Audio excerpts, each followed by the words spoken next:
Just working with our company, you're going to get to work with a lot of bright individuals. Everyone is open and ready to help you, and definitely big on advocating for making sure that you succeed and reach your potential.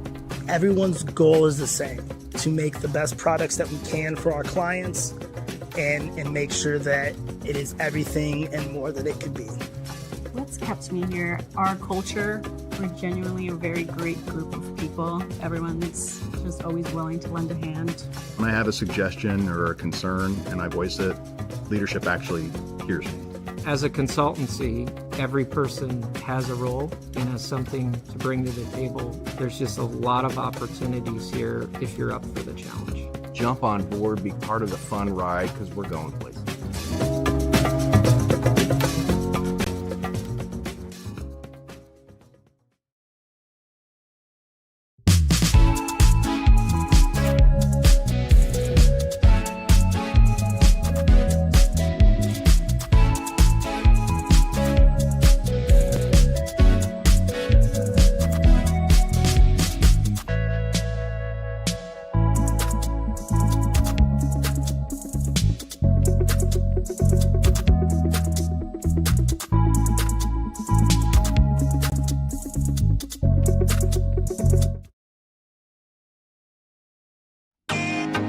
Can't get to a computer? Then we've got you covered.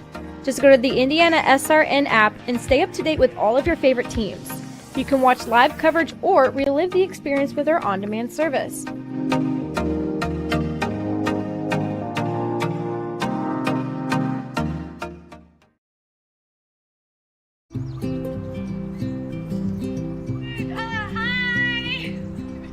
You're good at making big announcements.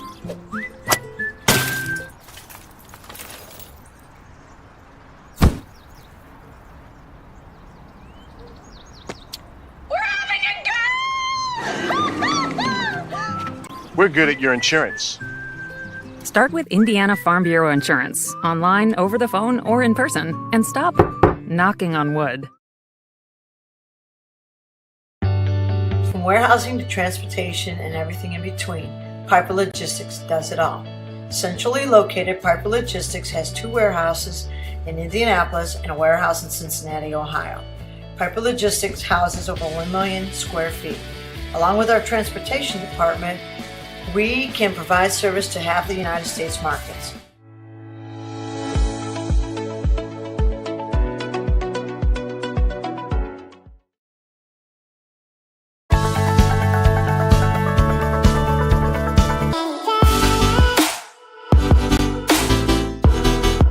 Aspen Creek Grill, we are a from-scratch concept with comfort fresh food. You can expect a world-class experience on a great budget. We've got incredible specials, great service. Today's dish that we're going to highlight is going to be our Aspen Blue Sirloin. It is, again, our premium Black Angus certified beef, and we top that with the blue cheese crust. Again, everything that we do here is made from scratch, and it's no different from our steaks. We hand cut all our steaks in-house. So our team back there, it's just an incredible team. Everything that they do, they take so much pride in. They put a little bit of themselves into everything that they do over here, especially since it is a made from scratch concept. We want everybody to come, visit us, enjoy some great food with some great service. Bring your friends, bring your family, come have some great food, have a great time with us with some of the best comfort scratch food.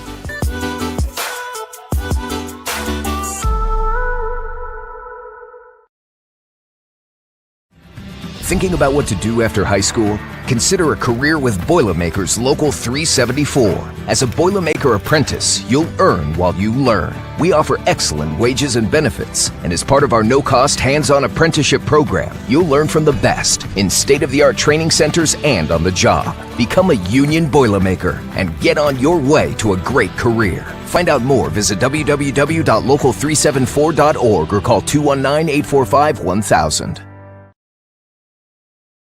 Vernon Electric Incorporated provides professional commercial electrical contractor services to Indianapolis and surrounding communities. Locally owned and operated for over 30 years, our knowledge and experience make us the perfect choice for all your commercial electrical contractor needs. Contact us today.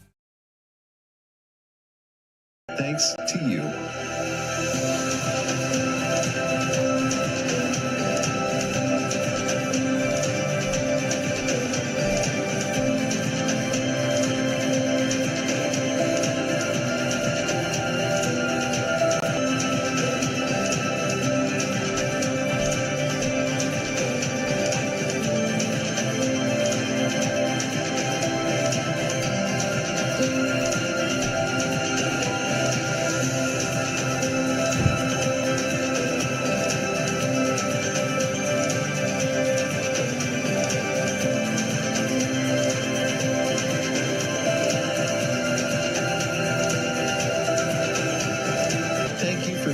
Standing with us.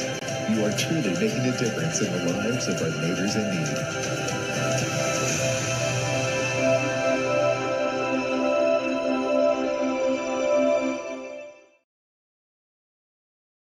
Can't make it to the game? We've got your back. Just go to www.IndianaSRN.org and tune in to all of the live action, or go to our on-demand service and relive your favorite moments.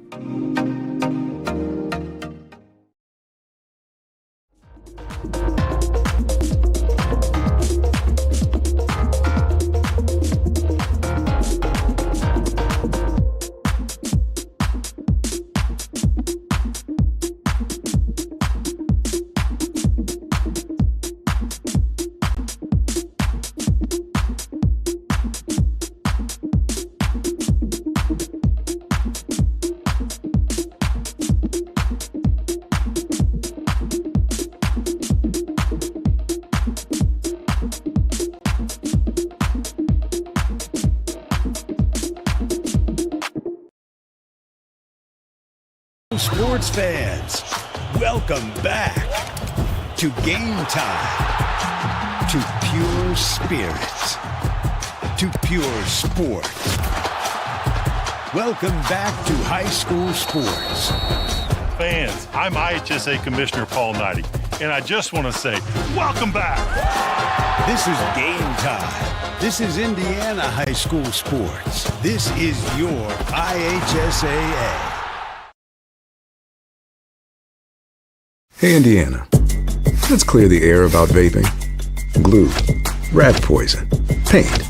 We all know these products contain poisons like formaldehyde, arsenic, and lead. And these are just a few of the chemicals you'll find in e-cigarette vapor. Let's clear the air, Indiana. Don't puff this stuff. Visit don'tpuffthisstuff.com to join the fight and spread the word.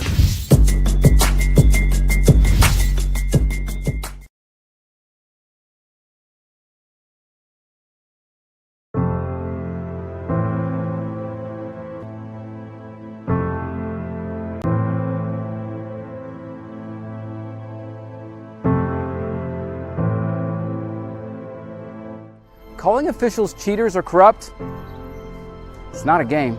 Insulting referees, it's not a game. Threatening officials, it's not a game.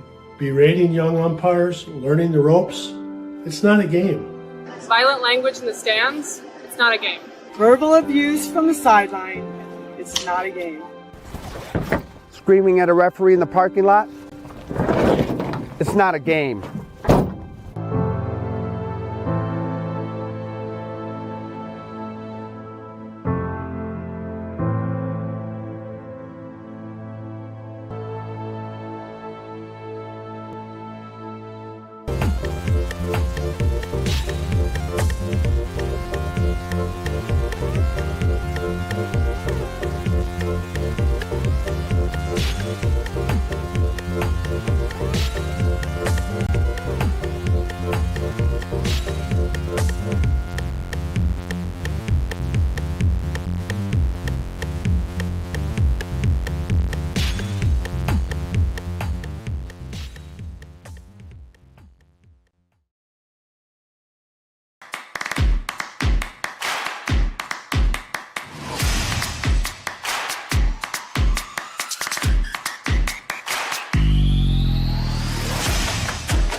IndianaSRN is on the air, live from Fortville, Indiana, and the campus of Mount Vernon High School.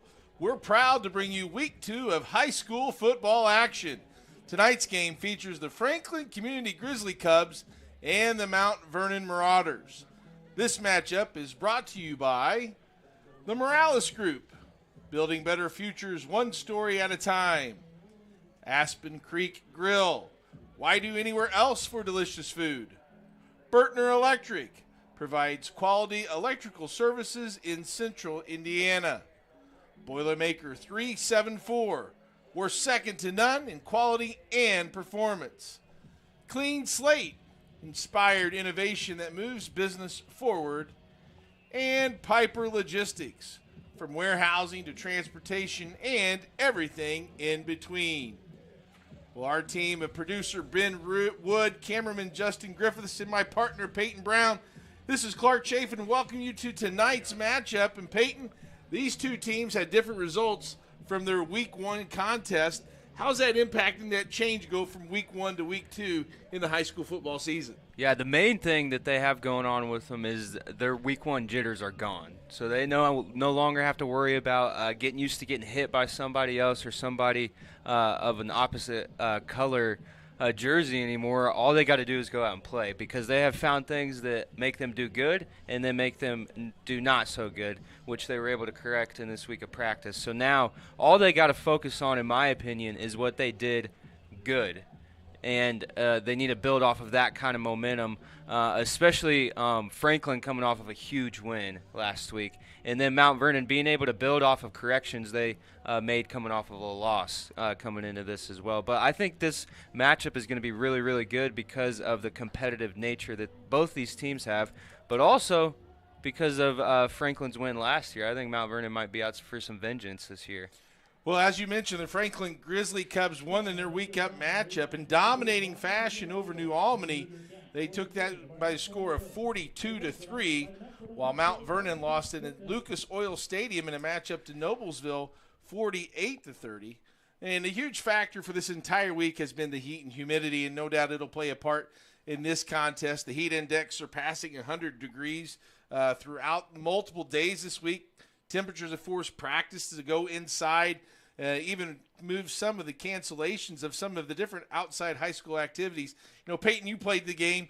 As a player, what's it like wearing all that gear, and how hot is it? And then to piggyback on that, what do you do to cool yourself down in those situations? Yeah, it gets really, really hot, and then the sweat just starts dripping. But I think the main thing that sets good teams apart from great teams is the players and the teams that are able to stay mentally strong through that heat, because it's a choice in the moment to be able to choose to keep going no matter how you feel. And I think there's some teams that stay on the good side because they hang their heads when it gets hot, and they start to base things off of their own emotions and their feelings. But with these two big schools, bigger class schools, I bet and I contend that we will see a bunch of players on both sides of the ball from both teams that are choosing to fight through the heat, no matter how they may feel. Well, that mental toughness does play a big part, especially in tonight's game, and especially for those two-way players. You know, athletic training staffs are going to be on their toes and making sure everyone's hydrated and staying in top form. We're going to take a short break, and we're going to come back and meet some of these impact players for both teams, and also have Peyton's Plan segment, whereas he highlights keys to victories for both Franklin Community and Mount Vernon. It's week 2 action here on IndianaSRN. To you.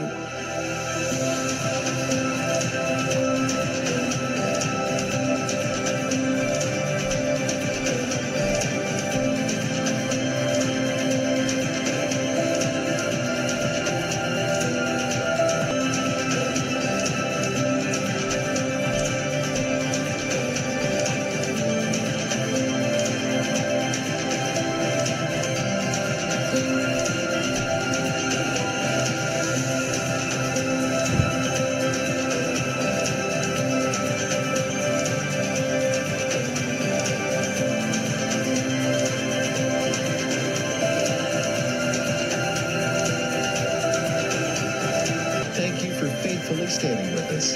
You are truly making a difference in the lives of our neighbors in need.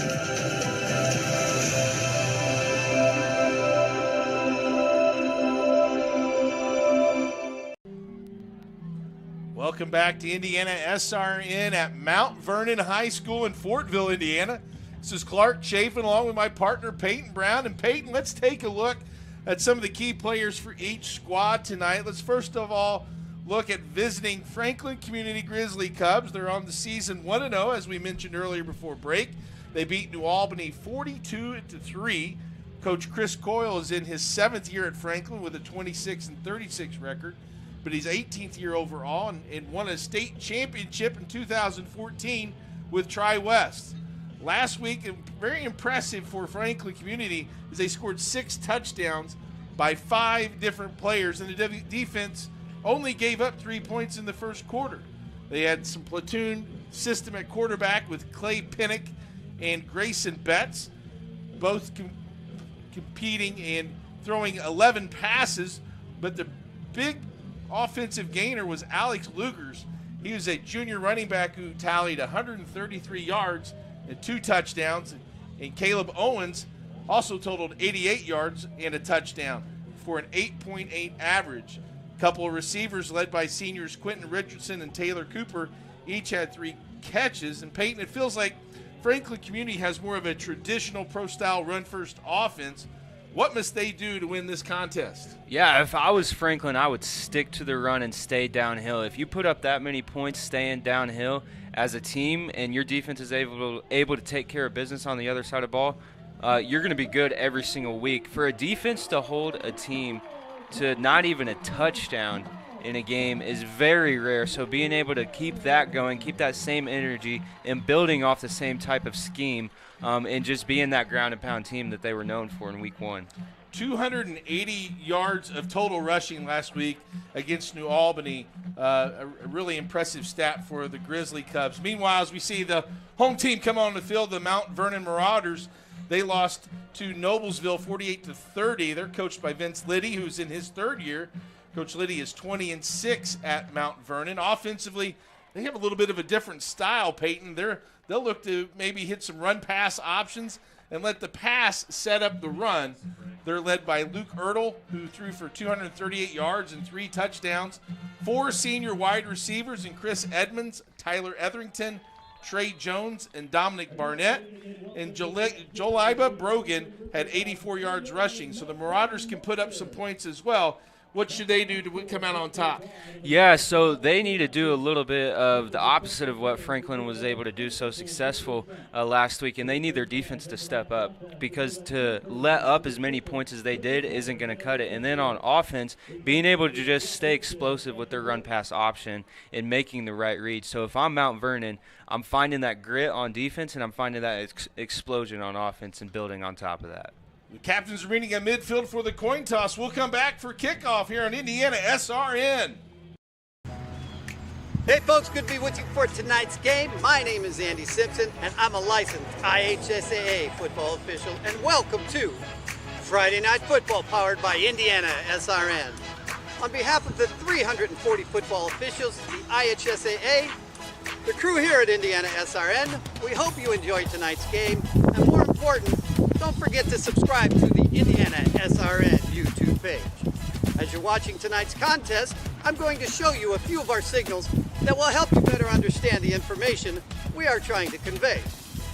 Touchdown, safety, first down, holding or illegal use of hands, encroachment, or offsides commonly known, false start or illegal formation on the offense, or a free kick, scrimmage violation, face mask, intentional grounding, roughing the passer, clipping, illegal shift, illegal motion, illegal block, pass interference by the offense or the defense, delay of game, and the one signal we dislike and you as fans don't like seeing, unsporting. We'd like to thank everyone for tuning in tonight and following us on IndianaSRN. You can also tune in to the Football Weekly Show and coaches show every Saturday morning at 8 a.m. on IndianaSRN.org. Finally, if you've ever thought about becoming an IHSAA official, www.ihsaa.org and click on the Officials tab or call the IHSAA office at 317-846-6601. Now, sit back and enjoy the game. Welcome back to Mount Vernon High School. Mount Vernon has won the opening coin toss and is elect to receive. We want to let you know that this broadcast is copyrighted by IndianaSRN and the Indiana High School Athletic Association for the private use of our audience. The use of pictures, videos, and audio without the express written permission of the IHSAA is prohibited. As the Grizzly Cubs get set up in their special teams unit kickoff in Mount Vernon. Peyton electing to receive, try to get some early points, get maybe that defense tired early. Yeah, I used to like to try to set the tone on defense, but there's nothing better to set the tone than a touchdown on the first drive. So, and here we go. He might right up the middle, one man to beat. Can he get by the kicker? He can. The 10, the 5, touchdown, Mount Vernon. And I mean, scratch what I was saying about going on defense first to set the tone. How about returning a kick all the way to set the tone? And that's electrifying the crowd completely now with all the momentum on their side early here. Trey Jones, the senior, takes it to the house. And right away, the Marauders are on top, 6-0 with the extra point pending.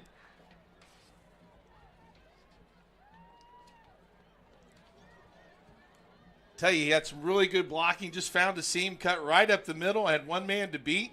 Yeah, made it to the house. He was able to turn on the Jets at just the right moment, and most people get tripped up by the kicker, but he was able to make a move and get out of the way, and it looks like little trickeration as Luke Ertl, the quarterback, finds a man in the back of the end zone, and the 2-point conversion is good. And again, it's that man, Trey Jones. And Mount Vernon striking first, leading 8-0 with 11:47. We'll come back and see if Franklin Community can answer here on IndianaSRN. We really focus on modern application development, DevOps, so automating the whole process of delivering your solution, and cloud architecture. Is very important for mid to large companies to have cloud partners because you can't possibly have all the talent you need to address the complex ecosystem of the cloud. We advise them on all parts of their business. And then when things are defined and we see a clear goal, Clean Slate also then goes and does the work. We have a team that is very passionate about what they do. We love to solve complex problems, and there's a lot of companies out there that will avoid, getting involved in those things, and I think that's why clients like to work with us.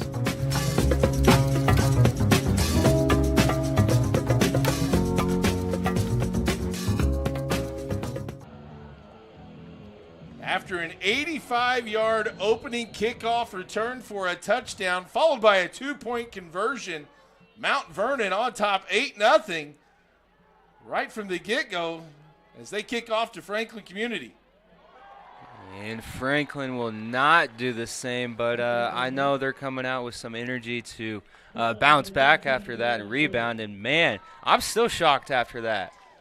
Trey Jones with one cut, put his foot in the ground and got upfield for 85 yards. And then they follow it with a 2-point conversion on top 8-0 early. Franklin Community, see if their ground and pound can make its impact felt here on tonight's ball game.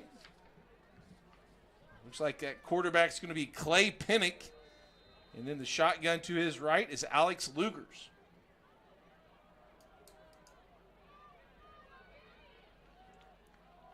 Hand off to Lugers and immediately hit in the backfield by number 33.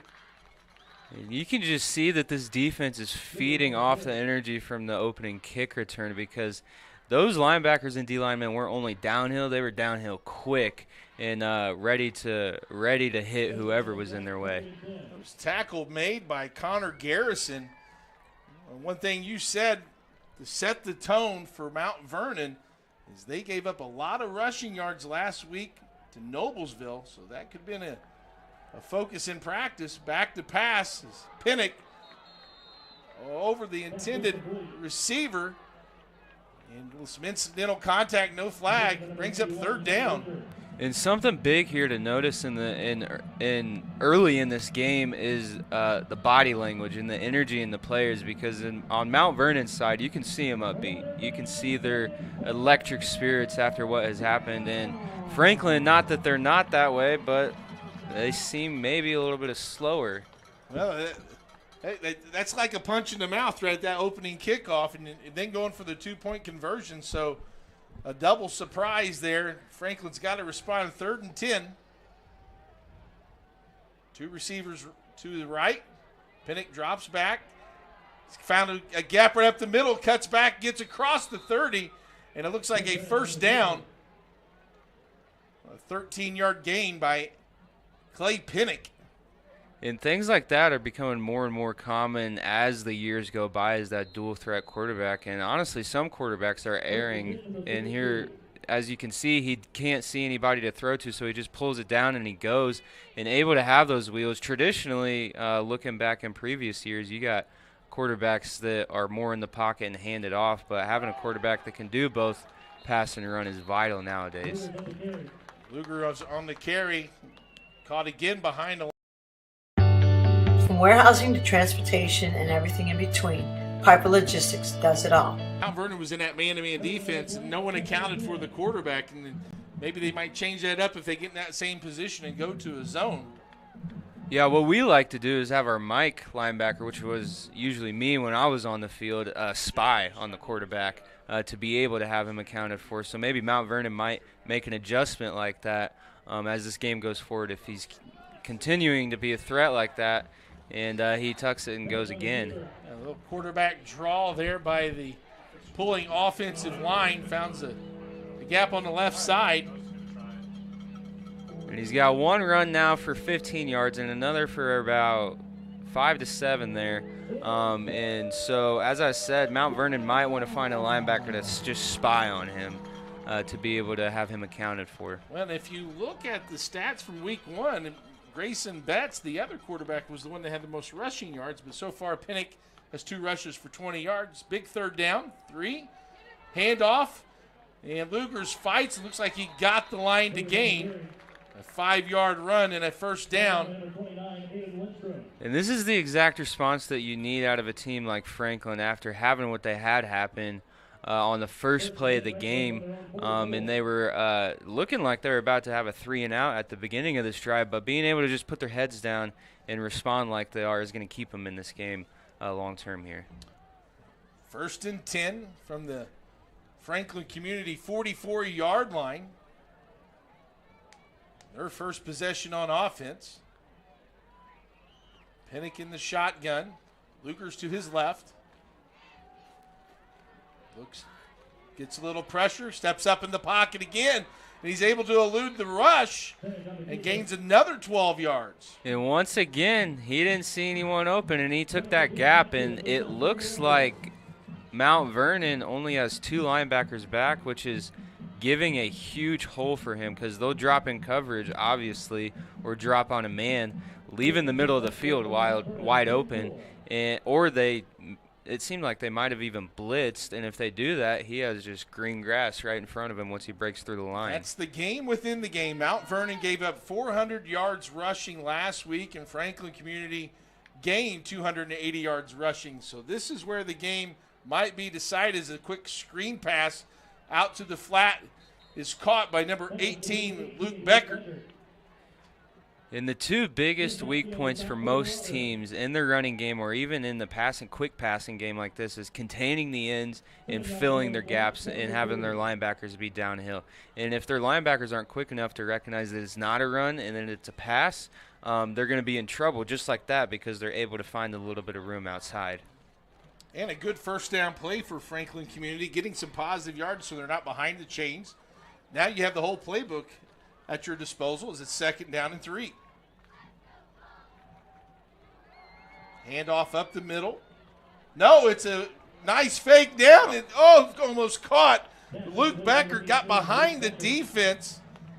And he faked me out there. I thought the running back had the ball and he was going to keep running there, but that was just out of the reach there, or else he would have been walking in for 6. Got behind the defense with that play action, and that's what running the ball so successfully will do.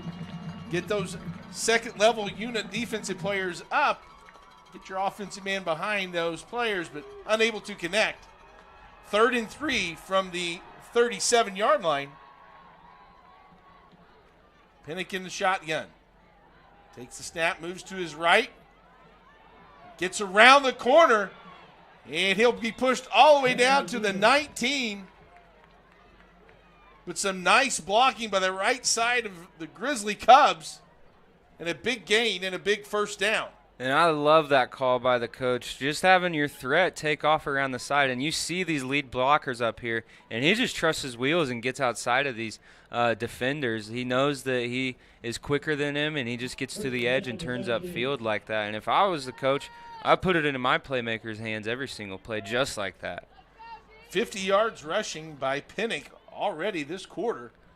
As he takes the snap, this one's handed to Lukers. He cuts up field, gets through a defender, drives, and the offensive line push. Did he make it? Is there a signal? Looked like he fell in. They're going to say his knee was down just before the goal line. It's something that's going to be a battle for Mount Vernon all game here. Is their weakness is Franklin's strength. Because their weakness right here, as you can see, with the line being able to get to the second level is their run defense. But Franklin's strength with their line, on the other hand, is being able to build to the second level and run the ball so effectively. 1st and goal, Franklin Community, inches from the goal line. Hand off to Lugers, up the middle, and he's in. Touchdown, Franklin Community. Alex Lugers from 1 yard. And he's just a hard runner, and every single play on this drive that Franklin ran it, you saw Mount Vernon's defensive line getting pushed back at least 5 yards. And then even they do so good at making sure one of the defensive linemen is taken care of, and then the guard or the tackle or the center works up to the second level, and then eventually even the third I've seen. Extra point, snap is down, the kick is up and good. And with 6:38 left in the first quarter, Franklin responds with a touchdown of their own. They trail by 1, Mount Vernon on top, 8-7.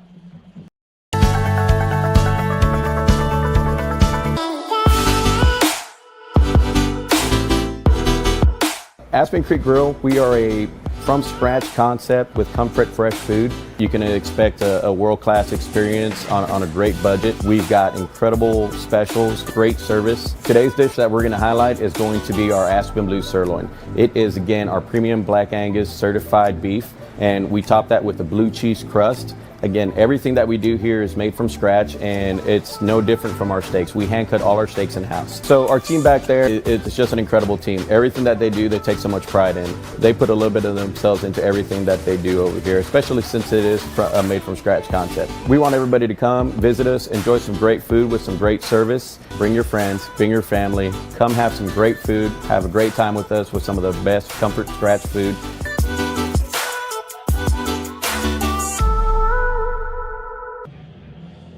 Franklin answers with a touchdown drive of their own, and it's now 8-7, Mount Vernon on top.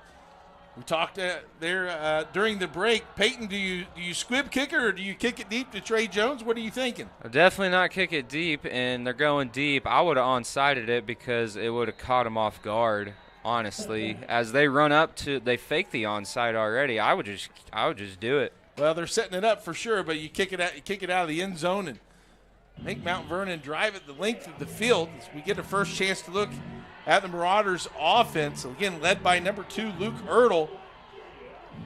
Ertl had a great week last week, throwing for 238 yards and 3 touchdowns. No interceptions, had a 12-yard average per pass completion. And if I'm Franklin here, I'm getting after the quarterback quick and early because someone who is that effective with passing needs to be hit early to know that Franklin is here to play. Hand off to the right side. Jaleba Brogan takes it through the line of scrimmage to the right side, and the gains about 7 yards on his first carry, and a quick tempo offense right away by the Marauders. Ertl under center. You never see that very much. Drops back to pass. Looks right, comes back left. Has a man just out of the reach for number 5, Tyler Etherington. And if he was able to connect on that one, he probably would still be running because that DB was a little tripped up there. And something to watch in this game, as I'm noticing, watching Franklin's defense, which is why they got a 7-yard run on the first play. Their linebackers are a little hesitant filling their gaps, and their first step isn't always forward, so I'd keep an eye on that. 3rd and 3. 6:09 in the first quarter. Ertl in the shotgun. 2 receivers left and right. A quick hitch route is complete. And Chris Edmonds gets just enough past the sticks to earn a first down. His forward progress saved him there because he was hit right away. And again, this is maybe going to be the downfall of the defense. That linebacker took a step backwards first, and then he beelined towards that receiver, but he was a little late beelining towards them.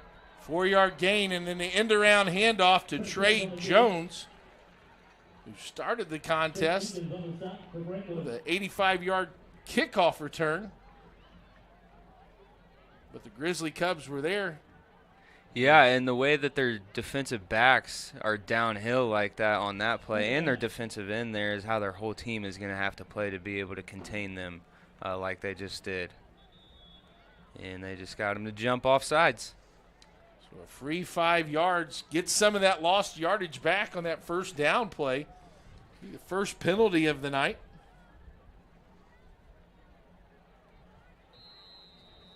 That'll be 2nd down and 11. Ertl in the shotgun. Run pass option. Keeps it, gets past the tackler. And drives hard all the way out to the 35-yard line. The defense there has great pursuit, but they're going to be in trouble if they're arm tackling this game because these boys are too big to be arm tackled. They're going to have to be taken down low and taken down hard each play, which is why it's so vital as a defender, whether you're a D lineman, a linebacker, or a DB, to be number 1, downhill, but number 2, downhill, aggressive, and controlled. 3rd and 6 after the 5-yard gain. 3 receivers right. Ertl takes the snap, looks to the right, tries to get through the line, but the pocket collapses and down he goes.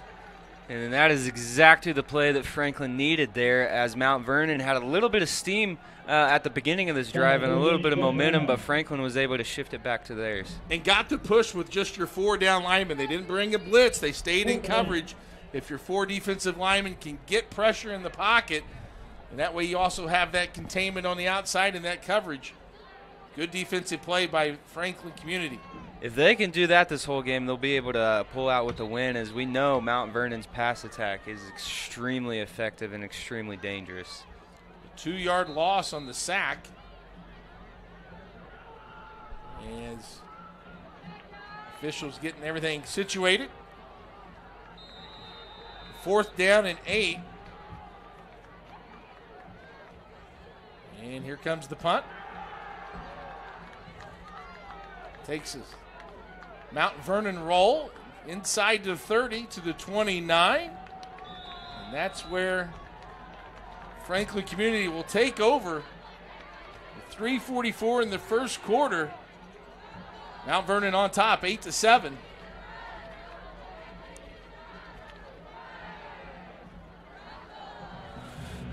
If we're Mount Vernon on defense here, we're needing, if I'm the coach, I'm mixing it up a little bit with some kind of twist, some kind of blitz, maybe something on the outside quick, unexpected, I don't know, a corner blitz maybe, so they can get to that back quick, because we've already seen that the quarterback and the running back are hard runners, but it looks like they have a different quarterback in now.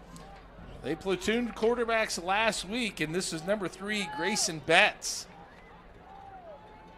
Betts swing pass out to Lugers, but right there to meet him is Trey Jones. Have a game, Trey Jones. And that was a phenomenal read by him. A lot of people are hesitant to go up to the bubble like that, but when you see the bubble, here's the replay here, as the outside linebacker, he reads it, he's over top of that slot receiver and downhill straight, hitting him right as he catches the ball.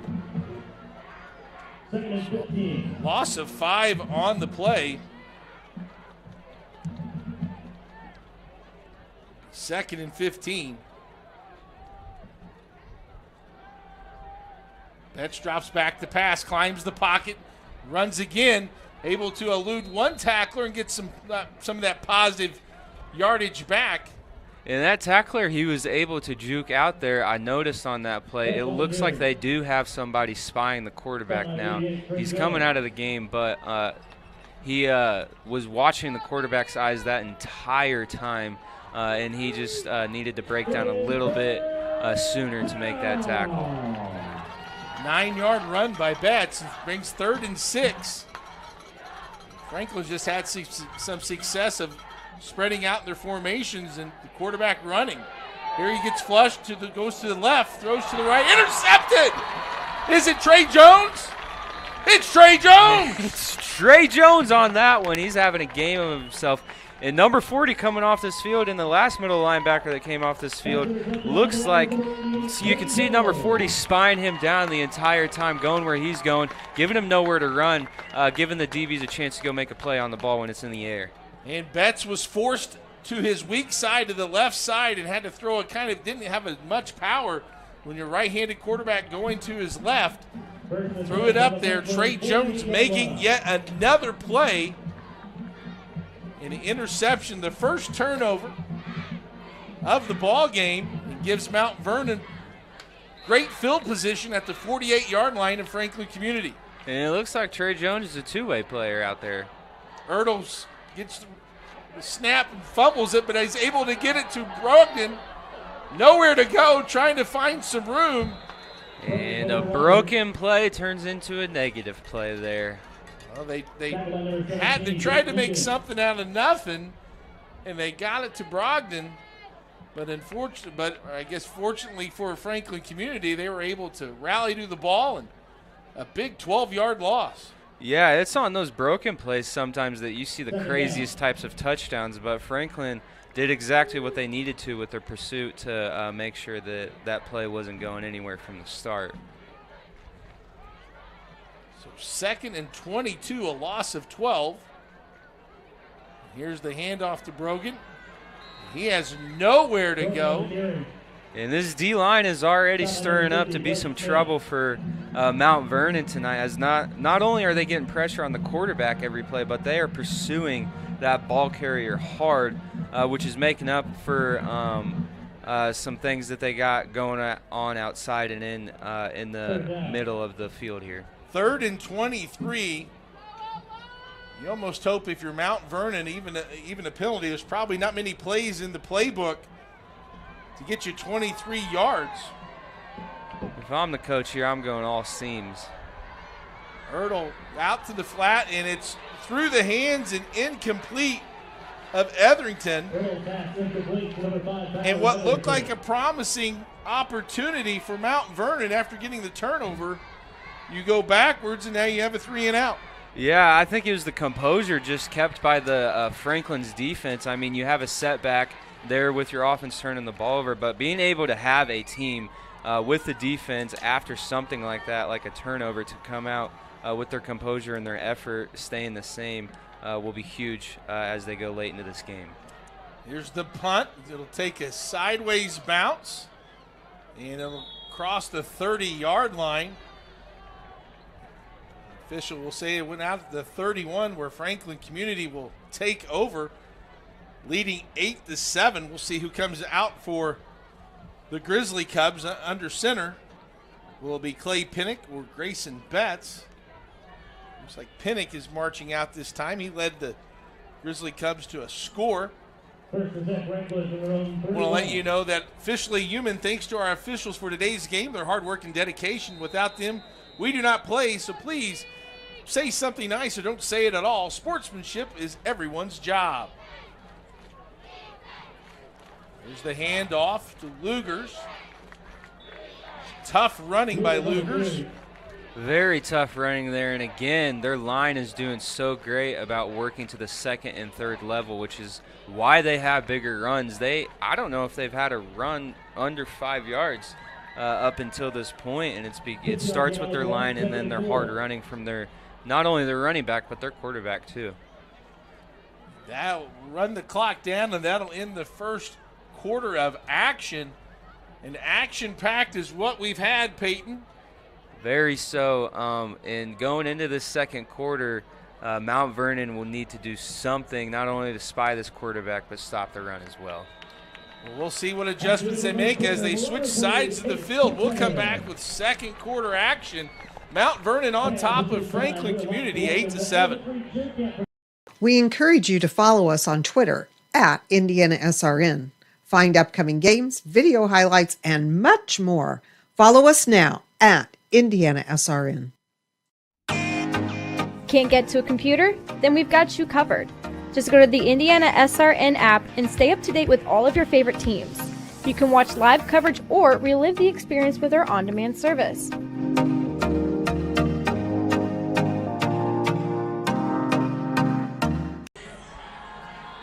Tam Sweet and Savory Cafe, great food for breakfast and lunch, delicious baked goods. Check out their daily specials, open 8 to 2, Tuesday through Sunday, located at 6247 Oaklandon Road. That's Tam Sweet and Savory Cafe. As we see the hydration team out on the field, Peyton.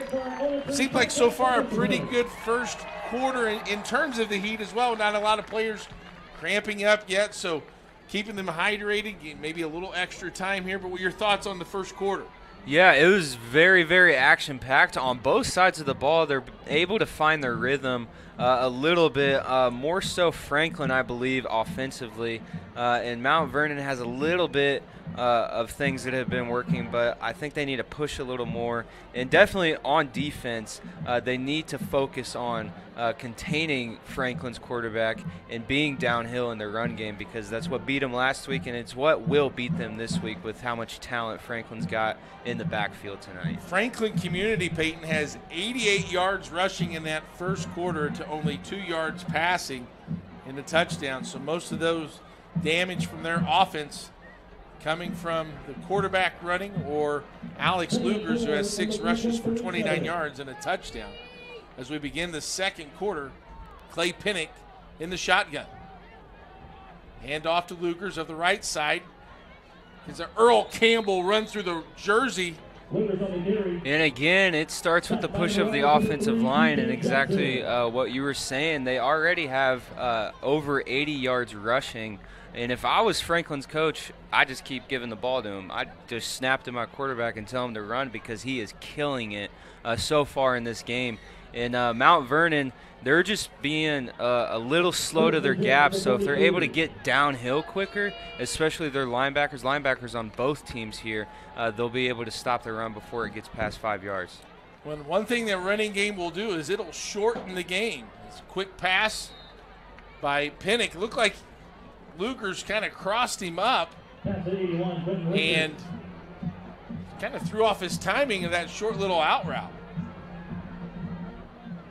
We have an update. Covenant Christian on top of Greenwood Christian Academy, 6-0, and that's on the family of the IndianaSRN Family Network. So tune into that at halftime. See how it's going over there. Meanwhile, it's 2nd and 10. Pinnock in the shotgun. This time he'll keep it on the left side.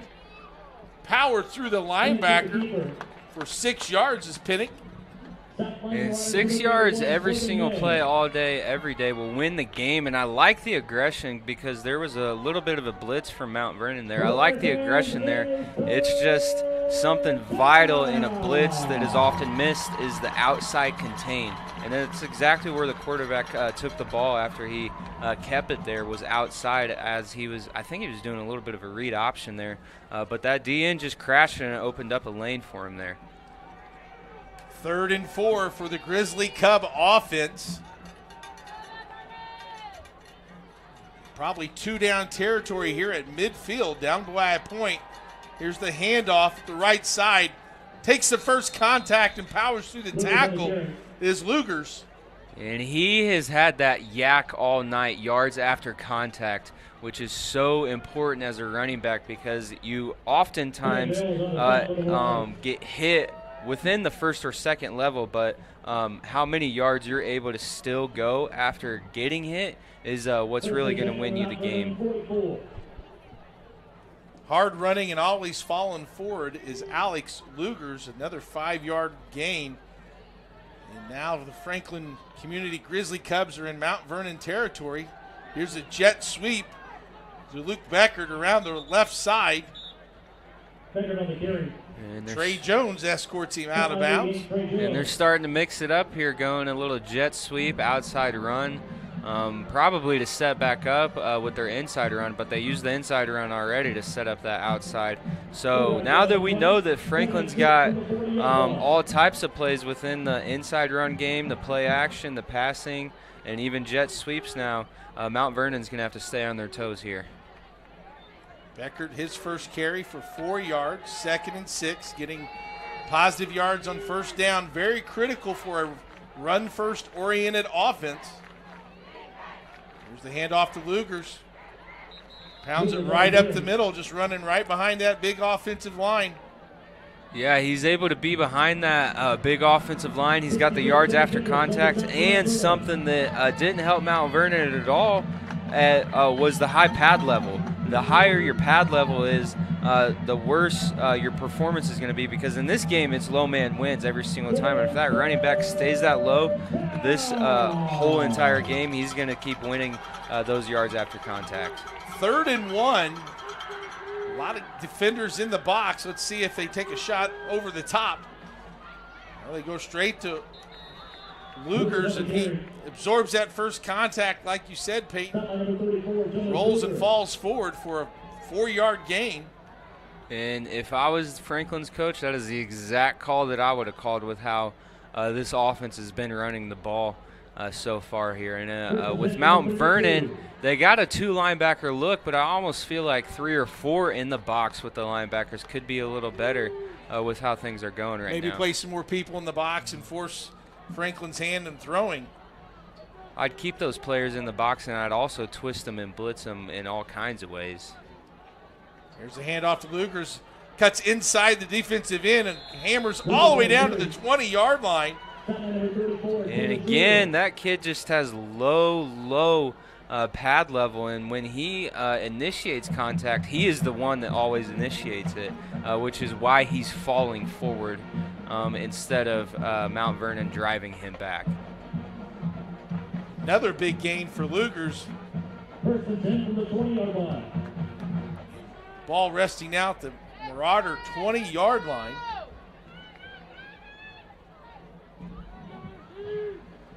Pinnock in the shotgun, 2 receivers right. Looks like they got 4 in the box here. Lugers stood up there for a yard loss. Defense was keying on that play. It's almost like that coach heard me. It seems like he might have heard something I was saying, because he had the 4 in the box there, and it not only plugged all the gaps up, it plugged them up quick. And the way the linebacker there, that time he had the lower pad level, which is exactly why it had an opposite outcome. You know, that's what we do, Peyton. We just give information and let everyone absorb it like a sponge. And great play by the defensive lineman, 2nd and 11.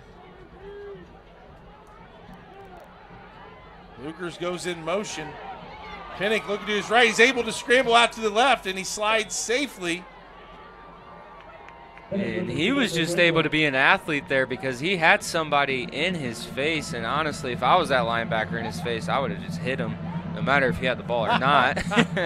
Because he was able to get away. If you don't hit him quick enough, then they're able to slip out like that, especially these quicker quarterbacks, because he is a very, very quick kid. But he also has that vision, because he was looking to the right, but he slipped out left, and he saw that green grass out there. You got to have that sixth sense and that pocket presence when you're in that quarterback position, and he was able to feel that pressure and slide out of the pocket, get a positive gain. Now it's 3rd and 8, and you got to think maybe 2 downs to pick up this first down.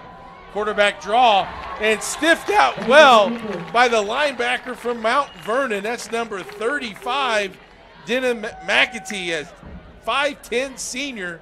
And if Mount Vernon is able to build off of that play right there, he was able to close the gap extremely quick, which is unfortunately the opposite of what they had been doing because of the yards that Franklin's been able to gain. But him closing that gap was able to bring this drive to a halt.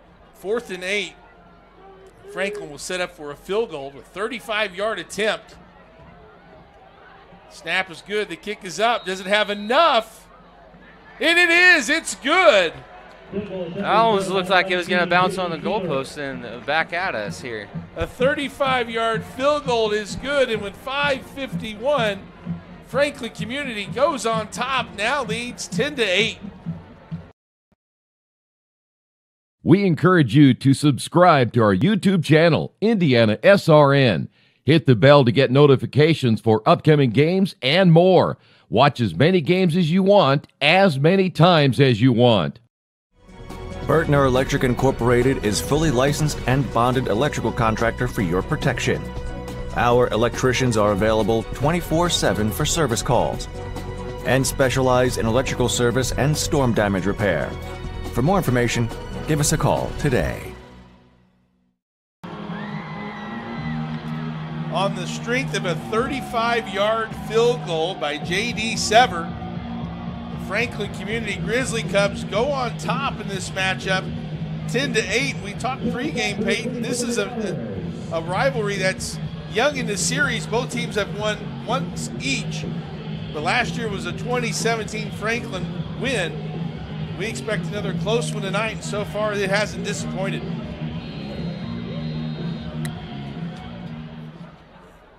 They don't fake there. They go at it this time, but it's a squib kick picked up by Mount Vernon, and it breaks a tackle. And I was just about to say before that kick, they should reward the kicker with an onside kick there. A nice squib kick. DJ Johnson, though, was able to scoop it up for Mount Vernon and advance it all the way out past the 35-yard line.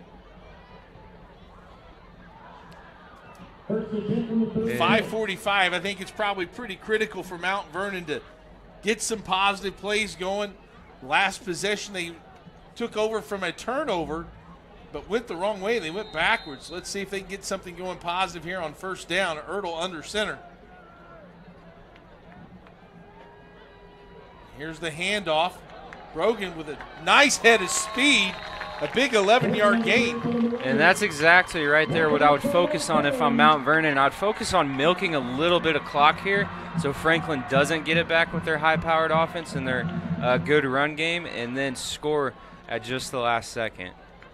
11-yard run. And we have a procedure call. Offsides against Franklin Community, their second penalty. So it'll be 1st and 5. 1st and 5. And in motion, Ertl gives it to Brogan. Powers his way through. And tough running. Almost looked like he lost the ball. Very tough running, and these linemen are doing exactly what he needs them to do, and exactly what I mentioned earlier in this game. What's going to bite Franklin here is their linebackers taking a step backward or sideways instead of forwards and filling the gap. As you can see in that replay, the linebacker on the far side of the screen, he took a lateral step instead of forwards, which gave the running back a little head of steam. Here's a pass complete to Etherington, and they can't bring him down. He finally goes out at the 15. Tyler Etherington with the catch.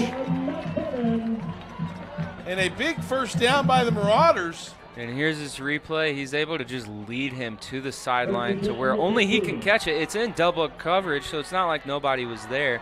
It's just only in a spot he can catch it. 21-yard pass, and then up the middle's broken to a touchdown. And again on this play, something that's going to bite Franklin tonight at play after play are these linebackers not being downhill enough, because the D-line made a good amount of penetration there, but it was the linebackers' gap that was wide open there. A 15-yard touchdown run as we see it. As replay. We can see, one linebacker gets drawn outside thinking maybe it's a pass, and the other one fills an outside gap, leaving the middle wide open, and all he has to do is beat one person. I know the dream situation as a running back, I was able to play a little bit of running back myself, is a one-on-one with the safety, because it's most likely a smaller kid. The extra point is up and good, and Mount Vernon answers the score with a score of its own and goes back on top 15-10 with 4:52 remaining in the first half.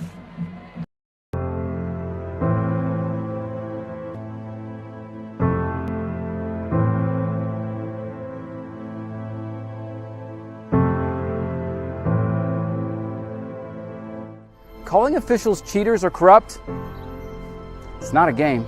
Insulting referees, it's not a game. Threatening officials, it's not a game. Berating young umpires, learning the ropes, it's not a game. Violent language in the stands, it's not a game. Verbal abuse from the sideline, it's not a game. Screaming at a referee in the parking lot, it's not a game.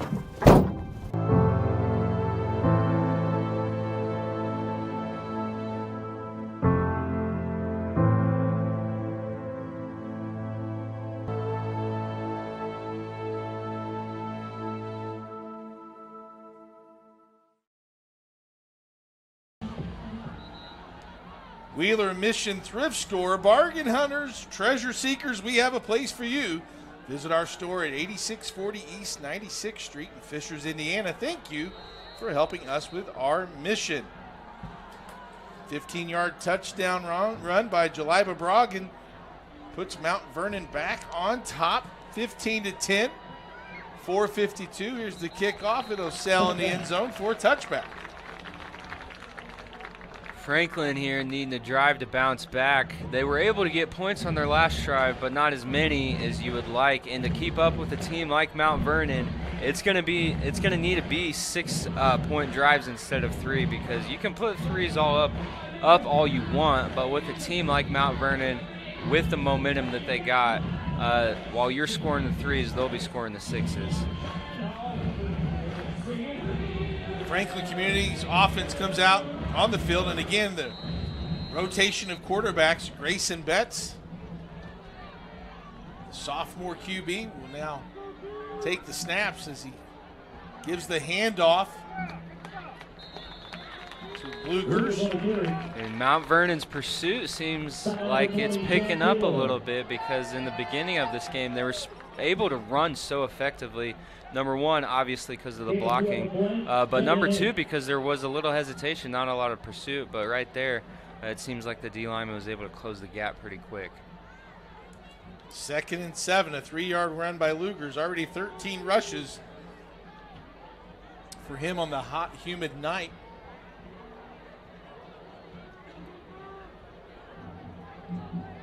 That gets everyone organized.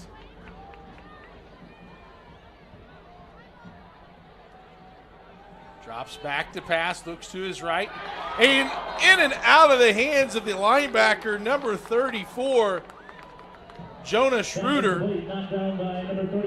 And I think something that is being so effective here, as you can see again, watch the middle linebacker. He's just going to watch the quarterback the whole time, giving him nowhere to run, and he is forced to make a decision with the pressure closing in on him. An adjustment they made early in this game was to, like I said, spy the quarterback, because they both got wheels. They both are athletic and can get outside the pocket and be dangerous, but not if you got somebody keying on you like that, which forces them to make a forced throw like he was just put into. Those running quarterbacks at zone defense will help negate some of those running quarterbacks as the flag flies in. We have a penalty against Franklin Community, their 3rd penalty of the night. push the ball back. And that'll be 3rd and 12. And Mount Vernon here has been going with a little bit of an interesting look on defense. 5 down linemen here. And it looks like they got man across the board, which can either be really good or really bad, depending on your defensive back's athleticism. Betts fakes a handoff. They set up a screen to the right side. It's caught by Lugers. He's got blockers in front of him. And he pounds his way through DJ Johnson. And any way to get the ball in his hands is extremely effective in this game. Even if they take away their run, setting something up like a screen, as we see here, nobody saw it coming. The defensive linemen were all the way upfield. Nobody's really keying on him, and then him finishing a play like he just did there sets the tone for the drive. A 25-yard pickup on 3rd and 12 made a huge first down, and this drive continues. Lugers gets it again for a 2-yard gain. And Mount Vernon, again, like I have already said on this drive, their pursuit seems to be getting better, but having creative ways like a halfback screen to get the ball in a playmaker's hands is something that they're going to have to watch out for, because I know Franklin doesn't only have that up their sleeve coming towards them. Under 3 minutes here in the second quarter. Franklin not really a hurry-up offense. As the pressure, Betts has to throw it into the bleachers. If he was able to find a little more time there, he had a deep drag route there wide open for a first down. So good on Mount Vernon's part for applying the pressure like they did there with their 5 down linemen. 3rd and 8.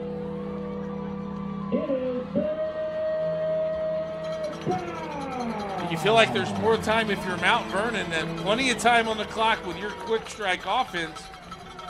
Wow, if you're Franklin Community, 3rd and 8, that's nothing as you just completed a long 3rd down in the last possession as pressure and tackled.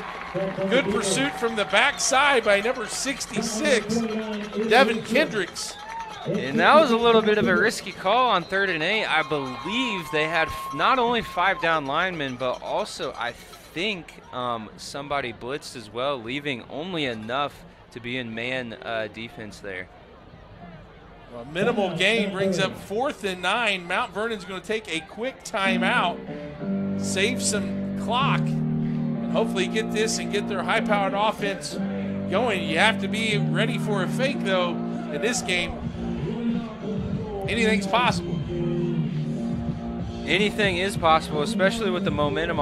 It's on both offenses, but it seems more towards Mount Vernon's team as a whole right now, because they are home. They got a defensive stop. They got a quick strike the last time they were out there on offense, and I'm sure they're looking to do the same thing here. And I think with the heat and with the atmosphere here, it's going to be about who wants it more at the end and who's willing to hit, because you've had hitters on both sides, but you also have some drives that they lay off the gas pedal a little bit. The big positive, if you're Franklin, that you can take out of this possession is that you are going to be able to flip the field after that 25-yard screen pass. So they're set up in punting formation. 4th and 7.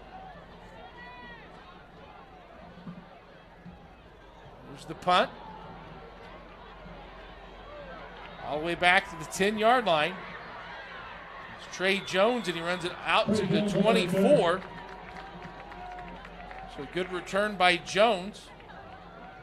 And if we are Franklin here, the linebackers need to key on the downhill actions of their feet here, because you know that Mount Vernon's coming out with some high-speed running here and just a quick tempo offense. Not only do they have their back working up here and finding his rhythm, but they also got, as we know from last week, a very skilled passing attack. Luke Ertl, 3 of 5. Drops back to pass. Floods out to his left, throws it out in the flat. It's caught by Etherington, but he's going to step out of bounds after a 5-yard gain. And that was a heck of a play by the quarterback rolling out there because he had the pressure coming in on him, but something he was able to do by rolling out is suck a linebacker up because the linebacker thought he was going to run, obviously, but that left his receiver in his zone wide open, giving them a positive gain here. So a 5-yard gain.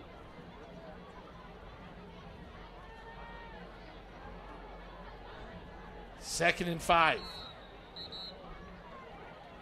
And a false start on the offensive line for Mount Vernon. They'll move the Marauder offense back 5 yards. Their first penalty. And so their positive gains gets taken away here, but with their offense, they got plenty of time. And it looks like Franklin only has one linebacker in the box, 2 linebackers in the box. Ertl looks to his right, now back left, getting pressure, and throws it a little too high.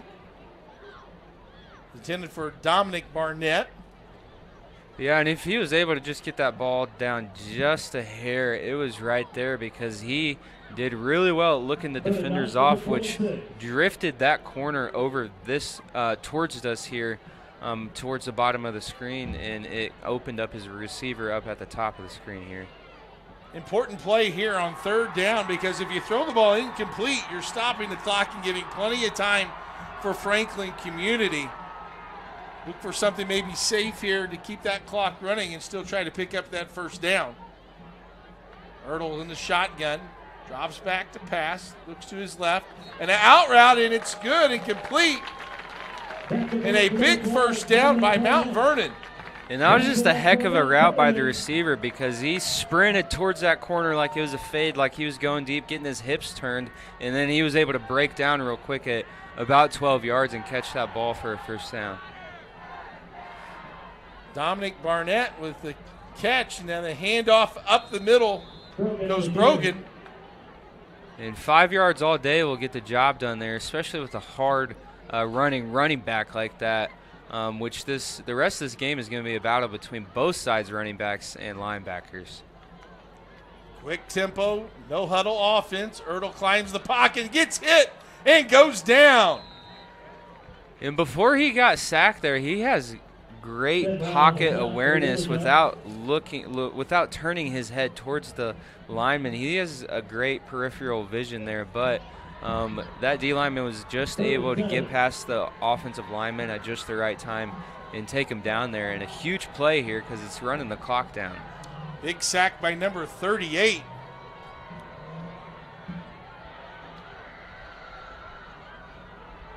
Ertl. And over the middle, didn't think Etherington was looking for it.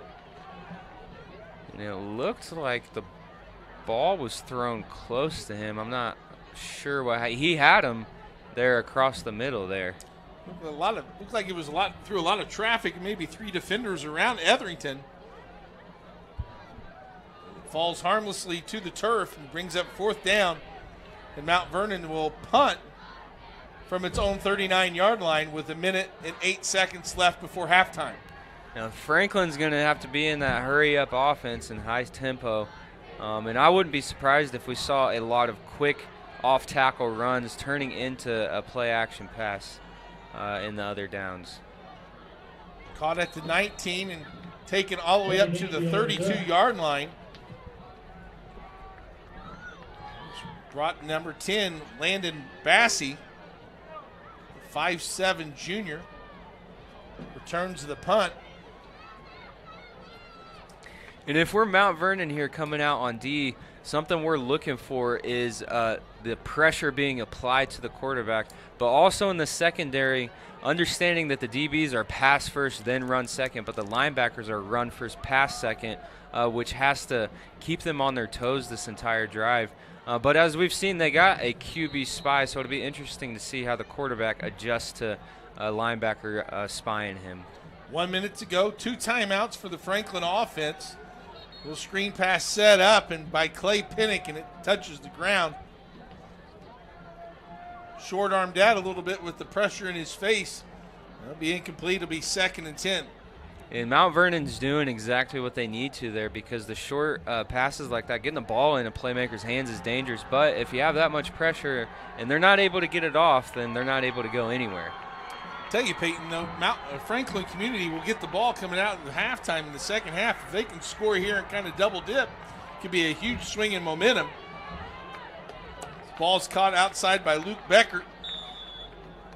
Fights for yardage before going out of bounds.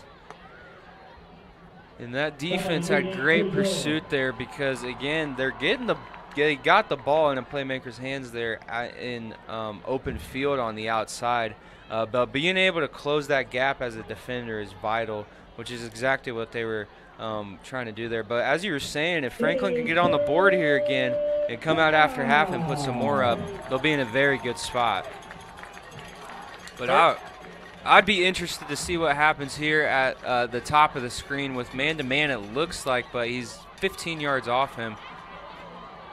Handoff to Lugers, finds a hole up the middle, breaks a tackle all the way down to the 31-yard line, a first down and more. As it comes up a little bit gimpy, though.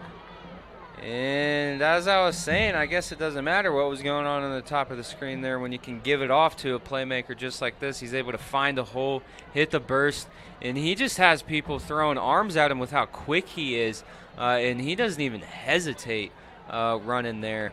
But Mount Vernon's eventually able to save the touchdown there, but that could have been a lot worse than it ended up being for Mount Vernon. Another big run for Alex Lugers, 27 on that one. It was a huge 3rd down and 5 play. Takes the ball inside to the 35-yard line. So we got a timeout on the field. Players getting some water. Ball resting on the 33. 15 carries for Lugers for 96 yards and a touchdown. And complimenting him is Clay Pinnick from his quarterback position. He's got 7 rushes for 59 yards. And that's exactly what you want in a backfield there, because you got 2 people who can run the ball effectively, but you also got someone who can pass it pretty effectively too, which is why they're able to have some success here in the first half. But it seems like Mount Vernon has made some adjustments here, which is made it a little difficult for Franklin, but it also seems like Franklin is responding in a way where they could find another rhythm. Lugers to the sideline. Pinnick in the shotgun. Blitz is picked up down the sideline. Just a little too far and incomplete. And he had him there on his back shoulder. It was just a little out of reach for his receiver there. But as you could see, that receiver had a step or 2 on him. Just thrown a little bit too far. But you like the one-on-one look that Franklin Community took a shot there. That one-on-one matchup is what you dream of as a quarterback. I know that, especially when you see that receiver get that step on him there. Braden Bonestill was the intended receiver, number 83. 2nd down. Screen set up and read nicely by number 66, Devin Kendricks, from his defensive line position. And Mount Vernon was not getting tricked that time. They got toasted by it on the first time, but that time there, they were like, nuh-uh, we know what happened there. So I think that they were able to make an adjustment, not only to key on this quarterback, but key on the running back too, which is going to be huge for them, because those are the 2 that have really torn them up here in this first half.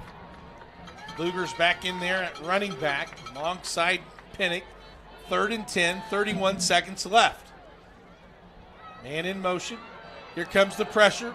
Pinnick avoids it, gets through the first line defense, and slides inside the 15. Clock will stop for a first down. And that's the danger right there of bringing the house, because they brought him and they were there. But with an athletic dual threat kind of quarterback like that, he's able to slip out. As you can see, he drops back. They're there. They are right there. But he's able to find some green grass, slip out, and hit the accelerators and get a gain of, it looks like, 19 yards. Almost 20 yards there. A 19-yard gain by Pinnick. And again, most of his early success from running was from that same kind of play where he's dropped back to pass, he's felt the pressure, and he's found an alley to get downfield. And he's got great peripheral, I don't even know how to say it, the vision where you're looking one way and you can see the other way as well. And he's able to just take off because he was looking towards the right side of the field, but he took off left because he could see out of the side of his eye that there was nobody there. I'm glad he has great peripheral vision, because if it's me in this heat, as soon as I walk outside, my glasses fog like I'm opening the oven. So a big first down, one timeout left for Franklin. You got the ball inside the 15-yard line. Do you stick to your bread and butter, Peyton, and pound it in there, or do you maybe get some play action and try to get a one-on-one on the perimeter? If it's a play action, I would say do a rollout with a comeback on either the right or the left side. Otherwise, as a coach, I'm sticking to it, but because as you can see, Mount Vernon here, they have one linebacker in the box. They're stacking the line, and if he's able to just squeeze by that one layer and beat that one linebacker, he's in the end zone. 4 receivers, 2 to the right, 2 to the left. Here comes the blitz. Penix gets through it. Now he comes pressured from behind. They got rid of it just in time. And he almost slipped away there, it looked like. If he was able to get the ball to that back would probably be dancing in the end zone right now. But Mount Vernon did a good job of, after he slipped away, having somebody there to meet him in a spot where he wanted to run. But it's also been the danger to Mount Vernon because there have been times, multiple times, where they haven't had anybody to meet him there. Second down, 17.8 seconds. You still got time to run or get a play in the middle of the field with your one timeout. Again, 2 receivers right, 2 left. Clay Pinnick, the left-handed quarterback, takes a shotgun.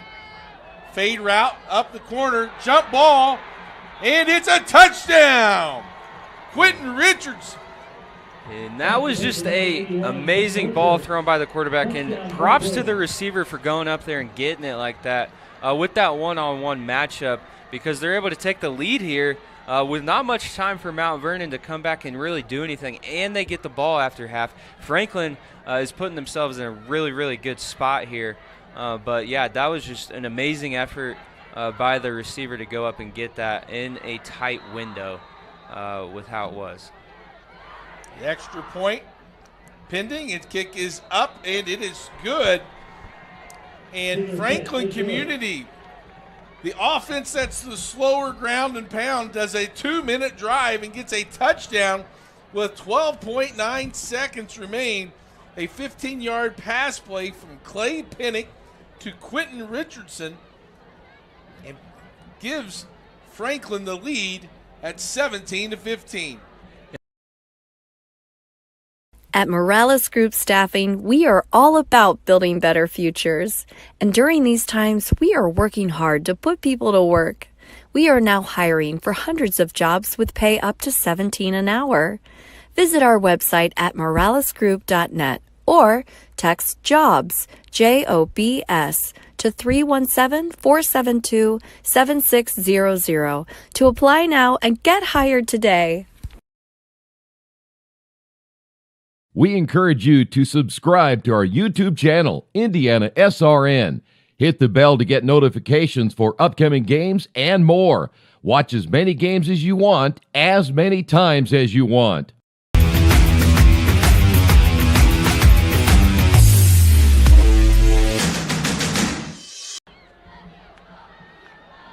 Only 5 passes completed by the Franklin offense. But pass number 5, completion number 5 is big as it puts them on top 17-15. As here comes the squib kick. Still rolling around. Finally picked up by number 7, Zayden Ramsey. Tries to make something out of nothing. Crosses all the way over to the 20-yard line. And that could have been a lot worse than it was there, but he was able to make something out of nothing because he had a guy on his heels at about the 8-yard line, it looked like, but he got it all the way up to the 21, it looks like there. And, I mean, it could have been dangerous there because we know already how dangerous Mount Vernon's return team is. First and 10 from the 21. Does Mount Vernon just take a knee, or will they see if they can run a play and pop a big hitter? If you're Franklin's defense, you're probably going to play some prevent defense and put some people way back in center field. Yeah, if I'm Franklin, I'm probably having a little bit of prevent, maybe aggressive with the D-line and linebackers. If I'm Mount Vernon, hook and ladder.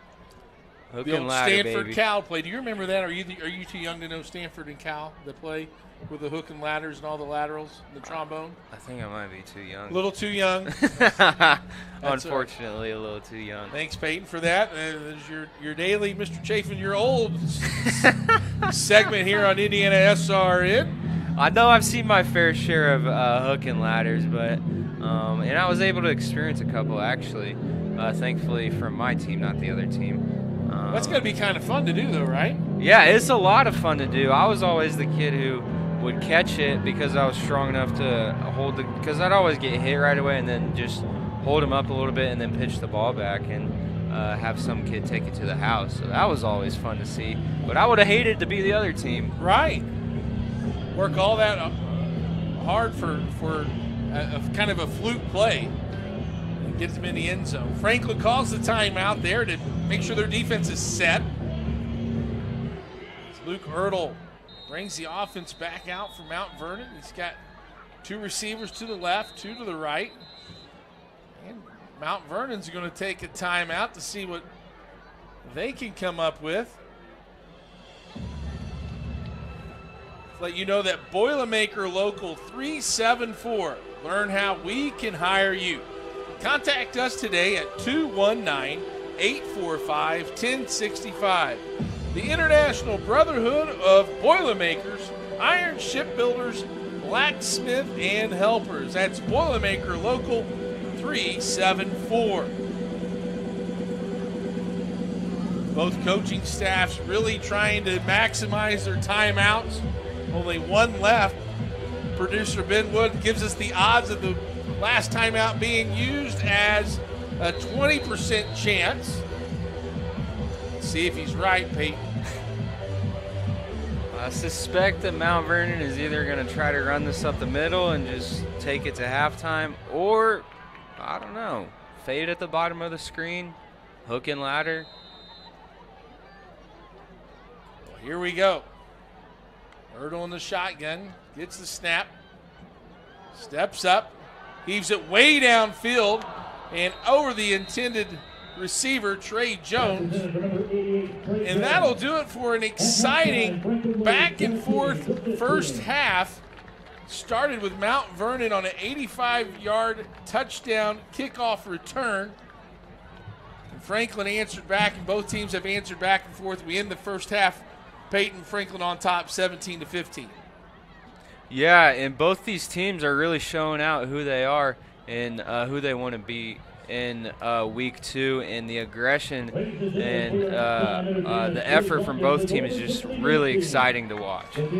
Be nice to see, or interesting to see what happens in the halftime adjustments, and as we start to see the second half when they return. Halftime here at Mount Vernon, Franklin on top, 17-15.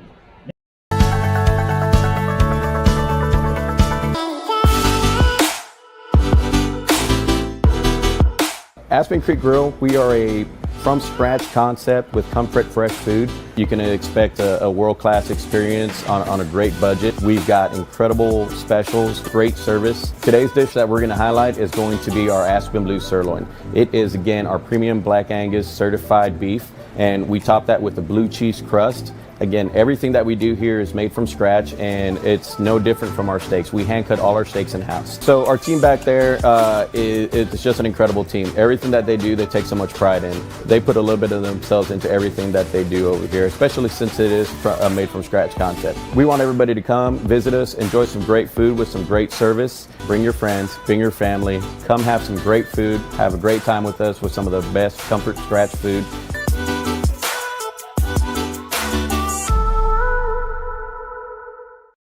At Morales Group Staffing, we are all about building better futures.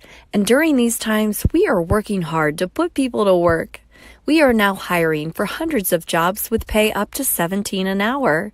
Visit our website at moralesgroup.net or text JOBS, JOBS, to 317-472-7600 to apply now and get hired today. We never really realize how much we depend on electricity until the power goes out. Get those lights back on when you choose the certified electricians at Vernon Electric Incorporated. Locally owned and operated, we are a member of the Better Business Bureau and provide only the highest quality of customer service. For more information, give us a call today. Welcome back to Mount Vernon High School in Fortville, Indiana. Halftime here of this Week 2 matchup. Franklin Community Grizzly Cubs on top of the Mount Vernon Marauders 17-15. Let's take a look at how it's done and break down the stats. Scoring started for Mount Vernon on the opening kickoff, an 85-yard touchdown kickoff return by Trey Jones. Mount Vernon surprised the Franklin special teams with a true 2-point conversion and goes on top 8-0. Franklin then responded with an 11-play drive that ended with a 1-yard touchdown run by Alex Lugers with 6:38 in the first quarter, and the score was 8-7. Franklin then added a field goal in the second quarter, a 35-yard field goal by J.D. Sever put the Franklin Community Grizzly Cubs on top 10-8. Mount Vernon then responded on its next possession with a 15-yard touchdown run by Joel Brogan. Brogan with the run, his first touchdown of the night, put Mount Vernon on top 15-10. And just before halftime, Franklin Community connected on a 15-yard touchdown pass with 12.9 seconds remain. Number 81, Quentin Richards from Clay Pinnock. And that gives us our halftime score as 17-15. If we take a look at some of the halftime stats, Mount Vernon has 47 yards rushing, led by Brogan, who has 6 attempts for 50 yards and a touchdown. Trey Jones has a rushing attempt for -4 yards, and Luke Ertl has 3 attempts for 1 yard. Ertl passing is 5 of 9 through the air for 29 yards. And receiving wise, Chris Edmonds has 1 reception for 4 yards. Tyler Etherington has 2 receptions for 26 yards. Dominic Barnett has 1 catch for 11 yards. And Brogan has 1 catch for -12 yards. For Franklin Community, they are led in rushing as they have a team total of 189 yards rushing. Alex Lugers setting the pace. He has 15 rushing attempts for 96 yards and a touchdown. Luke Beckert has 1 attempt for 4 yards. And the quarterbacks have made an impact in the rushing game. Clay Pinnock has 8 rushes for 78 yards, and Grayson Betts 2 carries for 11 yards. Passing the 2 quarterbacks, Clay Pinnock is 3 of 9 for 27 yards and a touchdown, and Grayson Betts is 2 for 4 for 20 yards for 47 yards through the air. Receiving, Quentin Richards caught his only pass for a touchdown, so he's got 1 reception for 15 yards and a touchdown. Luke Beckert's caught 2 passes for 12 yards, and Alex Lugers has 2 catches for 20 yards. So there you have the halftime stats as the band and gets out on the field here for halftime, kind of halftime thoughts and first half thoughts. Peyton, as we take a look at the Mooresville or Mount Vernon band. Yeah, well, firstly, I would love to talk about Franklin's running game. Their running game is just so aggressive, and that is what they were able to balance the momentum shift off of after Mount Vernon returned that kick all the way on the first play of the game. The way that they've been running the ball, the vision from their backs, the push from their linemen, not only on the first level, but like I've said multiple times, moving to the second 2 levels as well, to the second and the third level.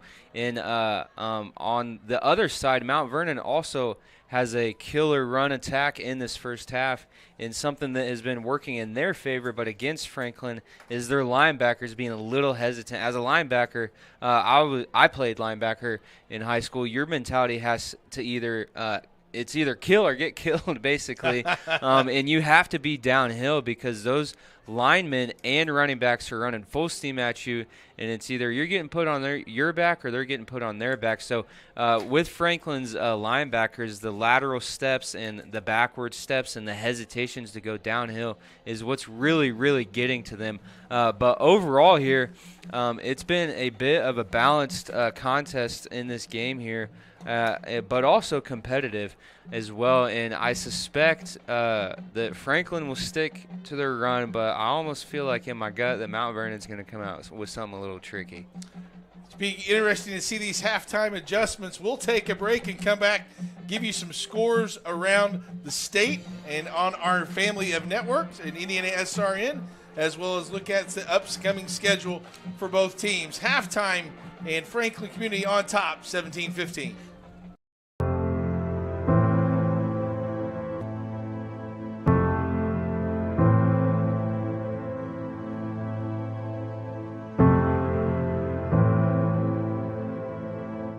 Calling officials cheaters or corrupt, it's not a game. Insulting referees, it's not a game. Threatening officials, it's not a game. Berating young umpires, learning the ropes, it's not a game. Violent language in the stands, it's not a game. Verbal abuse from the sideline, it's not a game. Screaming at a referee in the parking lot, it's not a game.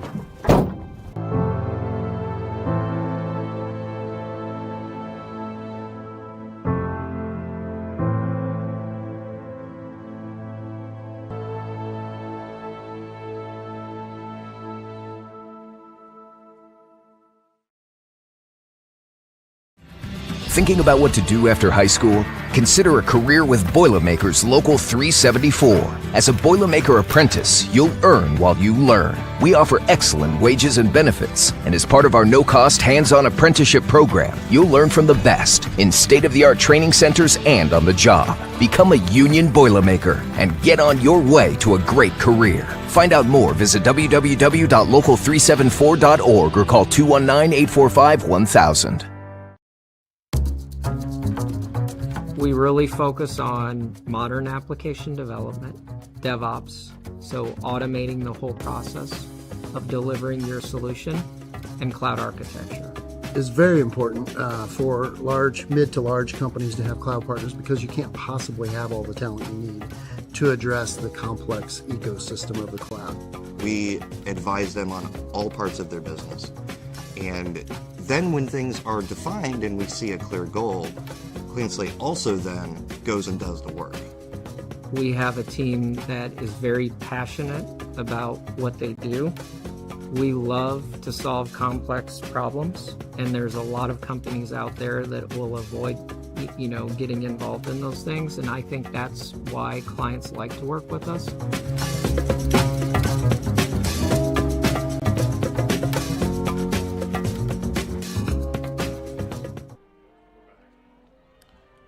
Vernon High School halftime here, week 2 matchup. Franklin Community Grizzly Cubs on top of Mount Vernon 17-15. We'll come back with some scores from around the state and what to expect on IndianaSRN in the next week. You're watching week 2 of high school football. High school football fans, welcome back to Friday nights. To pure spirits, to pure sports. Welcome back to high school football. Fans, I'm IHSAA Commissioner Paul Knighty, and I just want to say, welcome back. This is Friday night. This is Indiana high school football. This is your IHSAA. Becoming a licensed sports official is a great way to make a positive difference in the community and support the over 160,000 Indiana student athletes that participate across 22 IHSAA sports. Sports officiating allows you to stay connected to the game, become a role model for our young student athletes, earn extra money, and support the patrons and communities of our IHSAA member schools. To learn more about becoming a licensed IHSAA official, log on to ihsaa.org/officials today. Hi, I'm Matt Wolford, president of the IHSAA Foundation, and we need your help. We need your help so the youth of our community can develop advanced leadership skills. We need your help giving high school administrators and coaches the instruction and insight they need to be better role models and teachers. To learn more or to make a tax-deductible contribution, go to IHSAAFoundation.org. You'll not only be contributing to the foundation of the IHSAA, you'll be contributing to the foundation of our community. The innocence of youth. Is there anything any better? But soon they'll be in high school and facing all the same challenges you faced. How to make friends, how to fit in, how to be cool. We want our children to have everything they'll need to live fulfilling and productive lives. Make sure the kids in your family are among the more than 160,000 participants here in Indiana who take part in high school sports.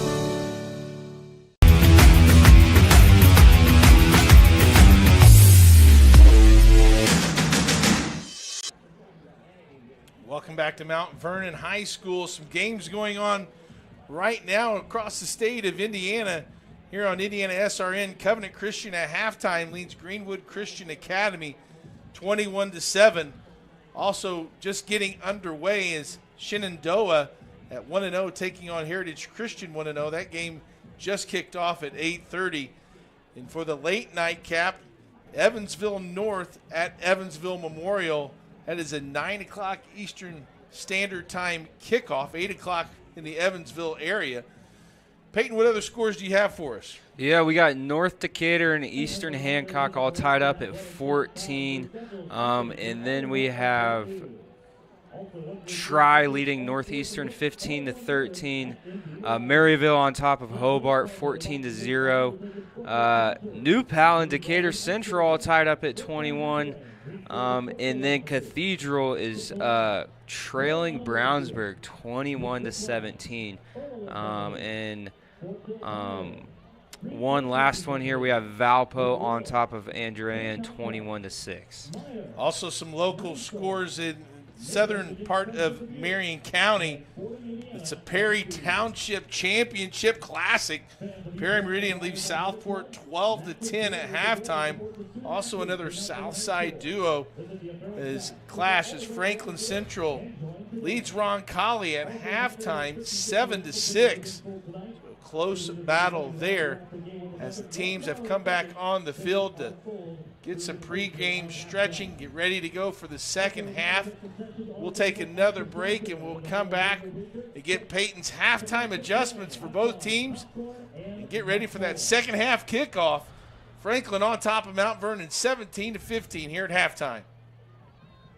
Never miss a big game by downloading the IHSAA TV app for free on any device. For your iPhone or Apple TV, check the App Store. On your Android or Android TV device, load up the Google Play Store. Have a Roku or Amazon Fire Stick? We have the app for you.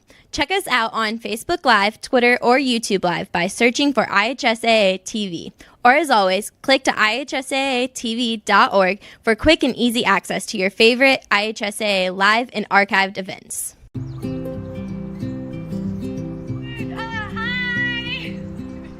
You're good at making big announcements.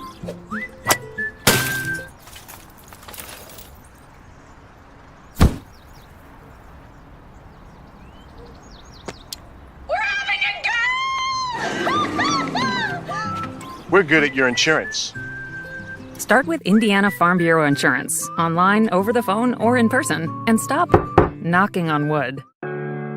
Want to know what I like best about playing basketball for my high school?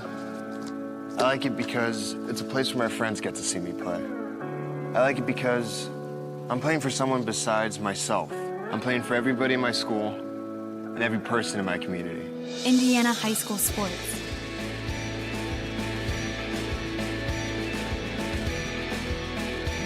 They're more than just a game. Come and see me play.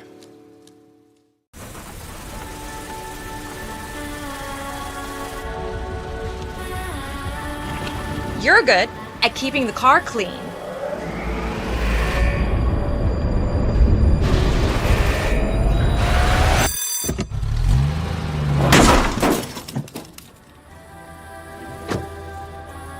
We're good at your insurance.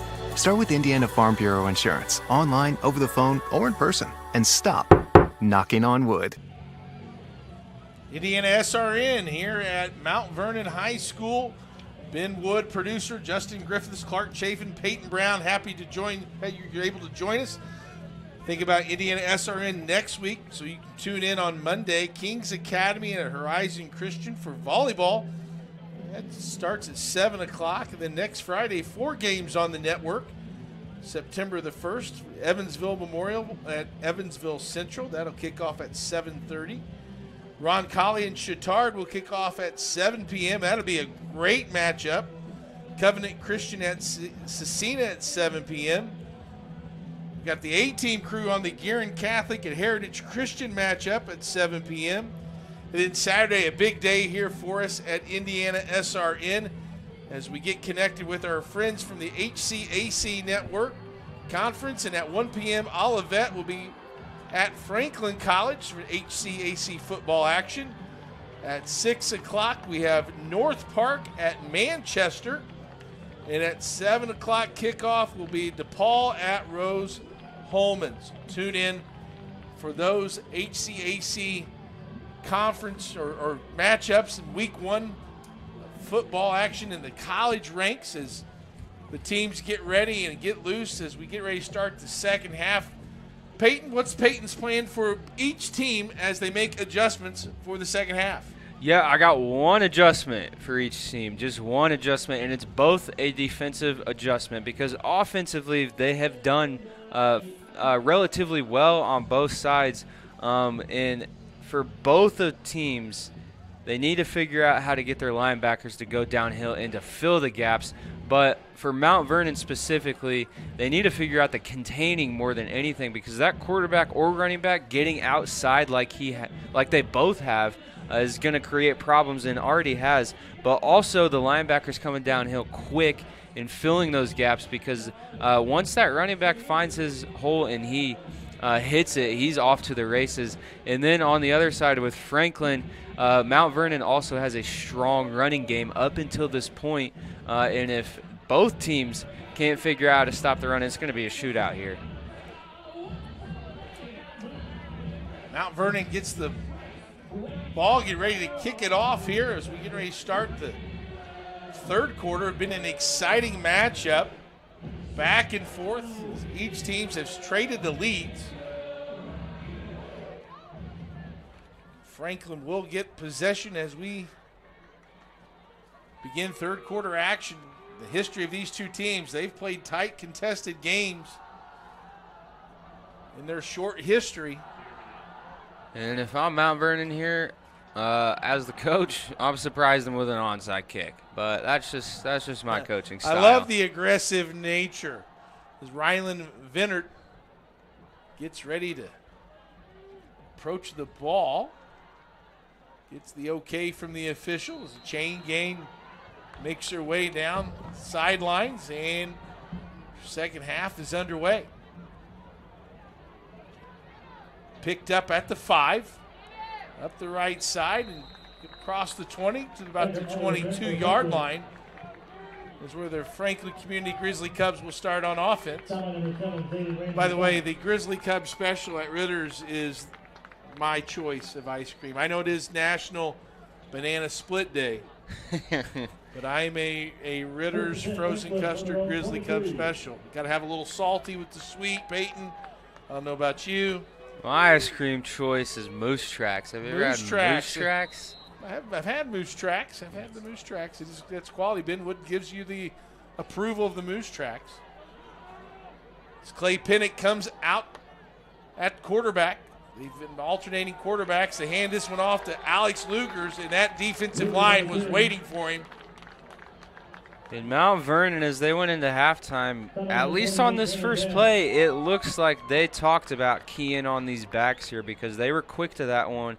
Now, if it was a read option, he may have had some room if he pulled that there, but he still had a few people that he would have had to make miss to get positive yards. So that may have been one of the adjustments, as you mentioned, is keying on that running back.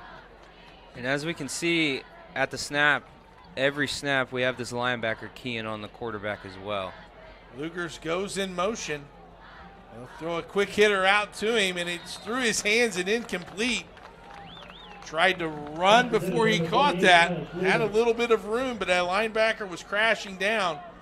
Took his eyes off the ball there at the last second. Incomplete. Now he gives you a big 3rd and 13 for the Franklin offense. And in a situation like this early in the half, I wouldn't be surprised if they ran some type of draw, but I also wouldn't be surprised if they threw some type of seam or post, depending on what coverage they line up in. Because as you can see on the top of the screen here, you got a one-on-one, so I would almost throw a fade up to him there. Fade got him their last touchdown. Pinnock looks that way, and through the hands of the wide receiver as he was falling down, looked like both the wide receiver and the defensive back kind of lost their footing on that cut, but incomplete pass. And of course, a putting situation. If you're Mount Vernon, what a great start to the half, getting a 3 and out. That is the ideal start that they could have had there as they're trailing in this one. And they're lucky because it looked like the receiver slipped, but he was open. He was open for the first down, and if that defender was still down there, he would have still been running. Punt on its way. Bounces and goes, takes a sideways bounce out of bounds at about the 47-yard line of Mount Vernon. So great field position for the Marauders as they start the third quarter. The Morales Group, building better futures one story at a time. Locations in Indianapolis, Zionsville, Anderson, Columbus, and Lafayette. Contact them at 317-472-7600. Now, if I'm Mount Vernon here, I'm doing what they have done so well, which is run the ball, but I'm setting up the play action and throwing it over top of Franklin. Luke Ertl behind center in the shotgun, takes the snap, hands it to Brogan, and breaks a tackle to the left side at a big 9-yard gain.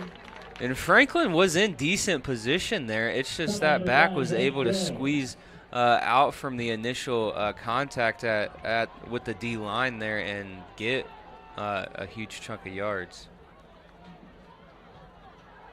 Hand off to Brogan again. This side, he cuts back to the right side, finds some open running room, breaks a tackle down to the 25. Little shake and bake on the perimeter. Got him an extra 10 yards. That was a little shake and bake there, and he was able to get outside, and here's the replay here. That DN got sucked in and over-pursued him, and he's able to find some space and do a little shimmy there and get past him and even still carry those two for a few more yards at the end of the play there. His longest run of the night, 17 yards. Gives him 76 unofficially on the contest. And this offense is clicking. Brogan again through the left side, breaks a tackle, gets downhill inside the 10, down to the 8-yard line. And that running back is finding his groove and his rhythm now. He's able to find the holes really quick with the job that his offensive line is doing. And he's finishing the run well by punishing the defender at the end there, either making a miss like the one he just ran or this most recent one here, the one that just happened, running him over. Big run all the way down to the 8-yard line. Now it's 1st and goal for Mount Vernon. Keep feeding the beast. Brogan gets it again down the left side, inside the 5, down to the 4.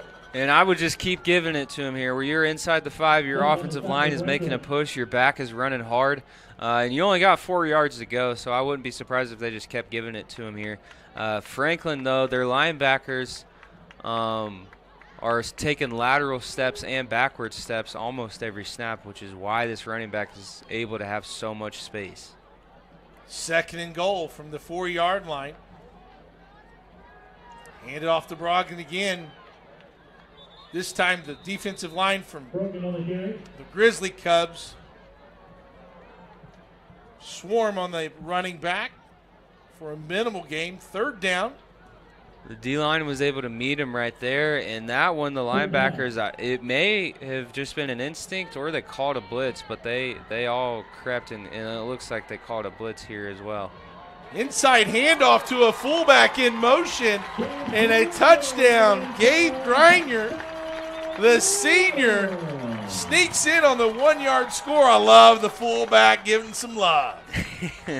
These teams here is exactly what I was talking about at halftime. As we're about to see a replay here, the hard ground and pound type of thing. And that offensive line just absolutely just drove them into the back of the end zone there. 2-point conversion. Ertl goes to the left side, up in the air. Does he stretch the ball out? He did! A 2-point conversion by Mount Vernon, their second one of the night. Ertl, he's able to get in the air and extend the ball, and because he didn't hit the ground, his momentum kept him going as he crossed the line. And the 2-point conversion is good with 9:01. Here you see it. Peyton, break this down. Yeah, he just took off outside. There's no one there, and the way he didn't shy away from contact is why he ended up in the end zone, because a lot of people they hesitate with contact, but he didn't shy away, so that's why he ended up in there. 9:01 left. Mount Vernon now on top, 23-17. Indiana. Let's clear the air about vaping. Glue, rat poison, paint. We all know these products contain poisons like formaldehyde, arsenic, and lead. And these are just a few of the chemicals you'll find in e-cigarette vapor. Let's clear the air, Indiana. Don't puff this stuff. Visit don'tpuffthisstuff.com to join the fight and spread the word.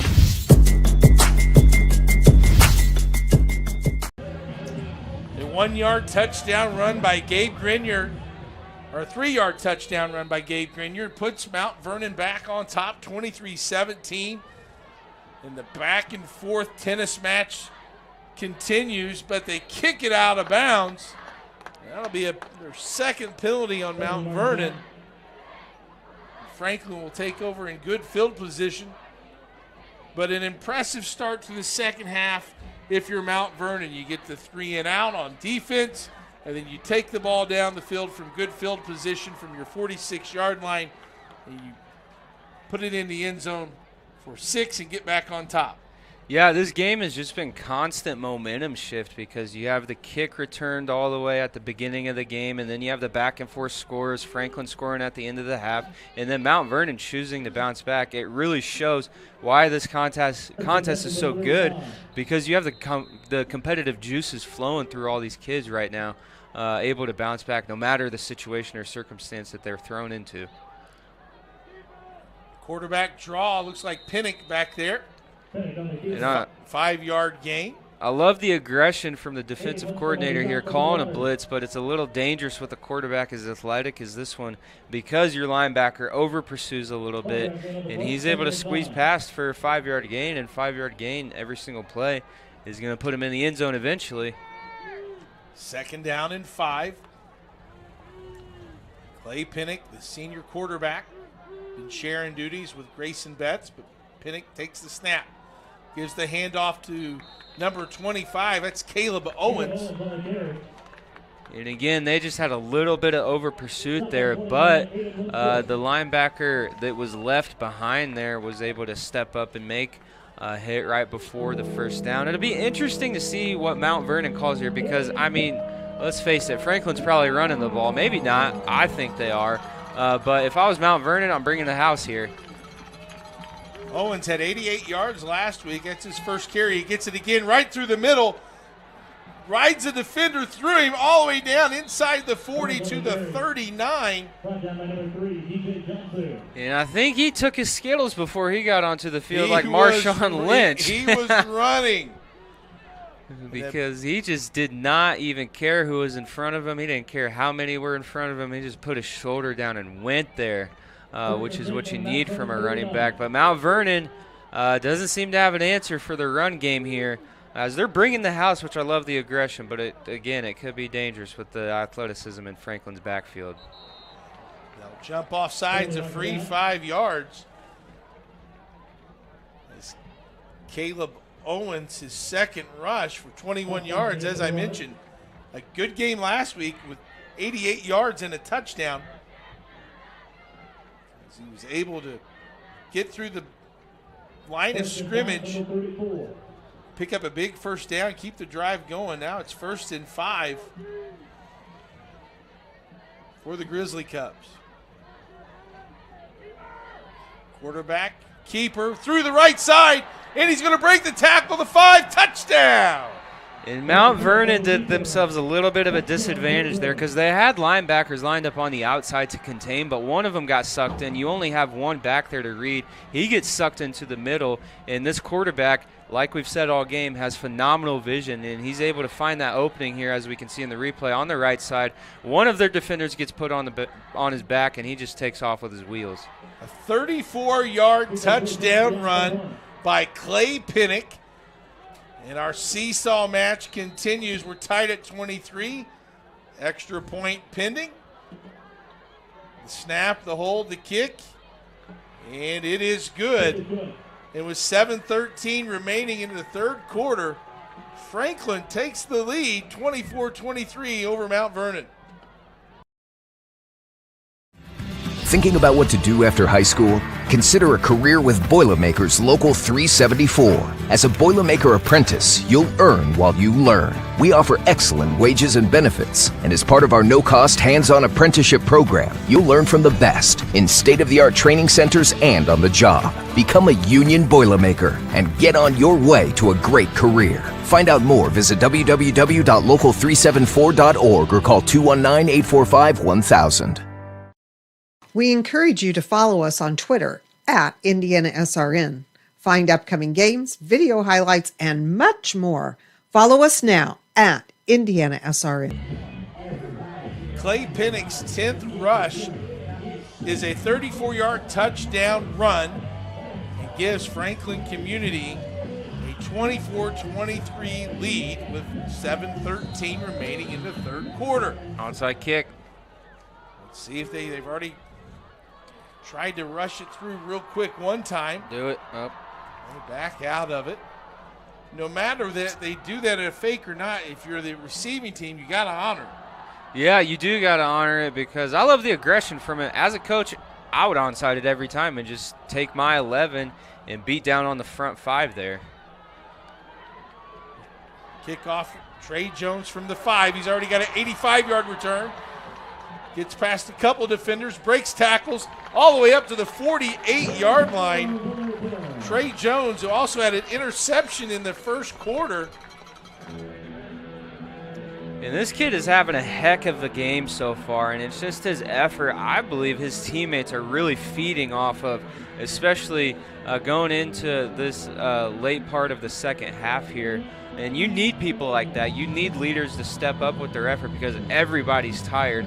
But the people who choose to not show that they're tired are the exact ones that their teammates feed off of plays like that. 47-yard line of Mount Vernon, so they got the ball at midfield. And this is where they had success when they had their last drive begin at the same spot of the field. They drove down and had a 1-yard or a 3-yard touchdown run by Gabe Grenier. Let's see if they can answer Franklin Community's touchdown with a score of their own. And these DNs here better be careful with how inside they are because that running back can bounce pretty easily. Ertl in the shotgun over his head. And it's loose, still on the ground, and I think it's a turnover. I think Franklin got it. Let's wait for the official. And they do. And that is a huge momentum shift for Franklin. And they will be looking to capitalize on that completely as we are about to see the replay. It just went right over his head. There it goes. And it bounces a little awkwardly, so the quarterback and running back can't hold on to it, and Franklin's able to get to it. It bounced backwards and threw the two Mount Vernon players off. Richie Scott, the 5'11 junior nose tackle, defensive tackle, pounced on it for the Grizzly Cubs. And the Franklin Community offense trots back on the field. Do you go for a shot after a turnover? With how risky I am, I'm taking a shot with this kid, the third kid in on the top of the screen, one-on-one coverage. I'd fade it up, but it looks like they're going to screen. Screen pass. which I'm not surprised because that's a playmaker of their own, and you want the ball in your playmaker's hands. But I would be surprised if they just stuck to their bread and butter with getting their quarterback in open space and getting their running back the ball up the middle like they were trying to do there. But as a coach, I'd mix it up, throw a little play action in there. You got one-on-one coverage on both sides of the screen here, and even like you have on the top here, a post is wide open if he just puts his foot in the ground at 10 yards and goes in. 2nd and 12, loss of 2. He's going to keep it around the left side and brought down by number 66. And the good hustling play by him. That's Devin Kendricks. We've called his name a few times, but showing the backside of the pursuit. But Pinnock has really been effective with his legs, and a first down all the way to the Mount Vernon 24.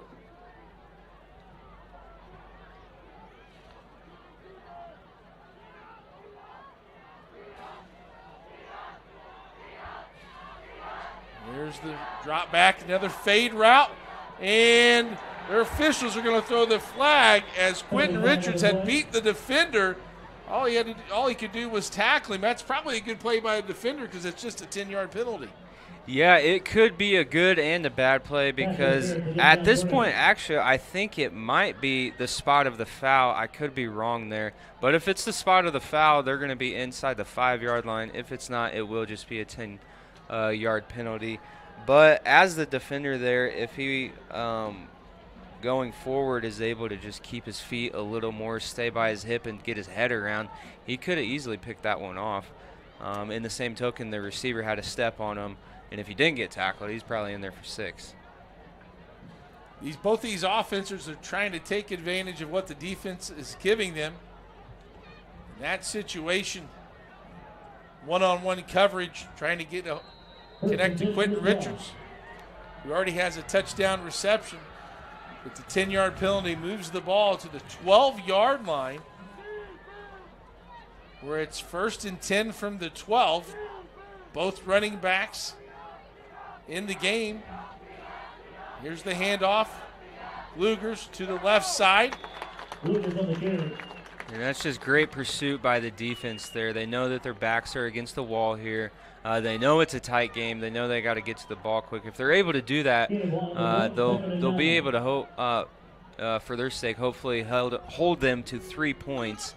But I wouldn't be surprised if you see some kind of screen maybe. The quarterback drop back and does what he usually does and finds a seam off tackle here or something like that, or even throw some type of fade or slant is wide open. That's what I would throw right now.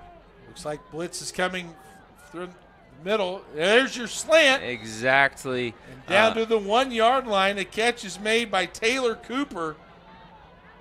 And it was just wide open. They're keying on this receiver over here, putting 2 men on the man that they threw a fade to already. They're packing the box because of these 2 backs, but it opens up other weapons that they have. 1st and goal from the 1. Hand off to Lugers. Touchdown.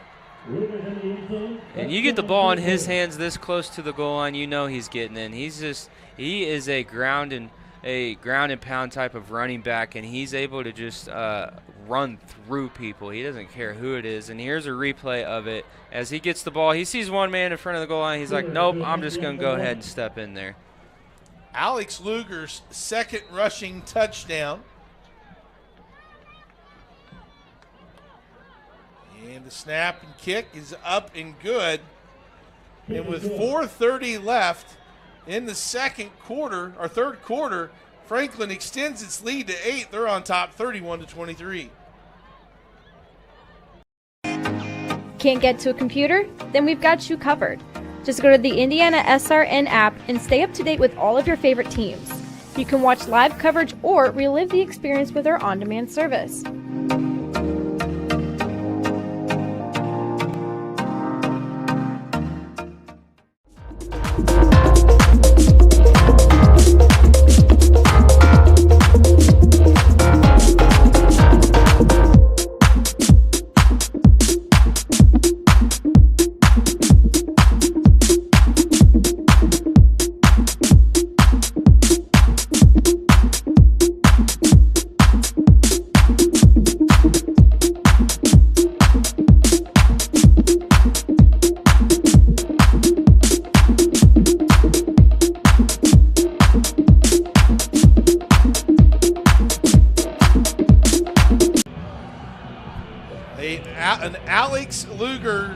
1-yard touchdown run, his second touchdown of the night.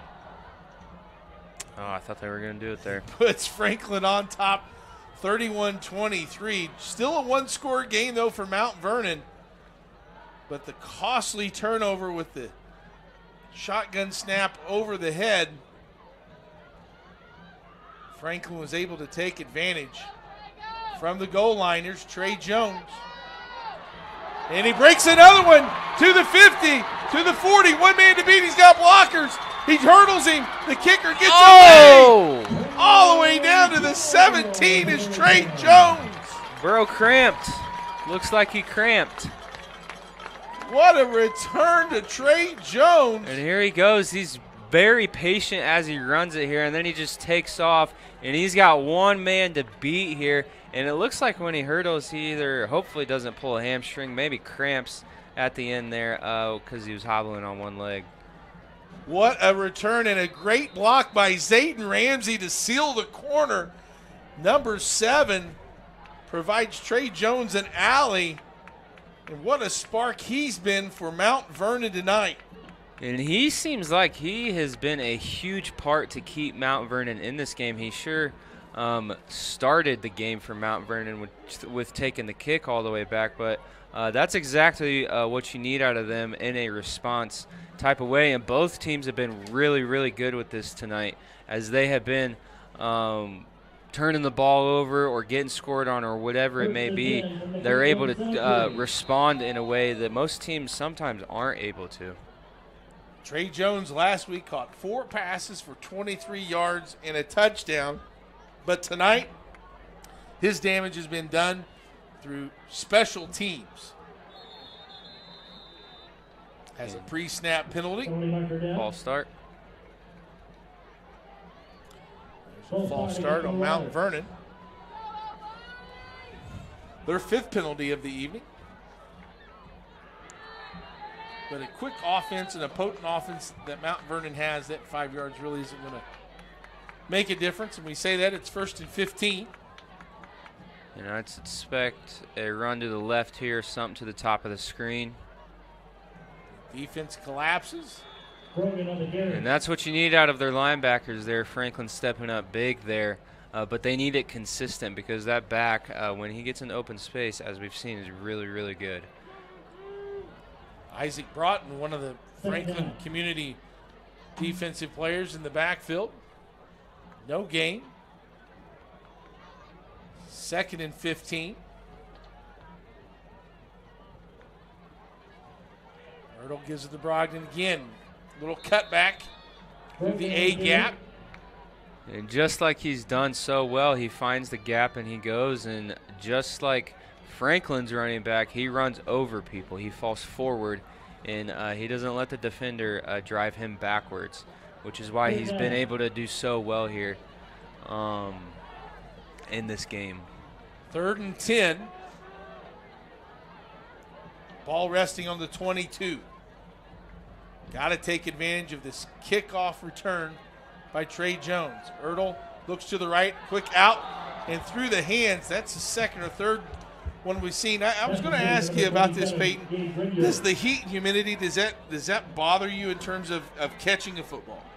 Not in the way of the ball being slippery or your hands being sweaty, I wouldn't say, especially at this point in the game. But something that could have happened is the amount of water that they sweated out could be affecting their mental state. So they could be overly tired right now, or more tired than they're used to, affecting their focus bringing the ball in, because he started to take off to run before he caught that ball.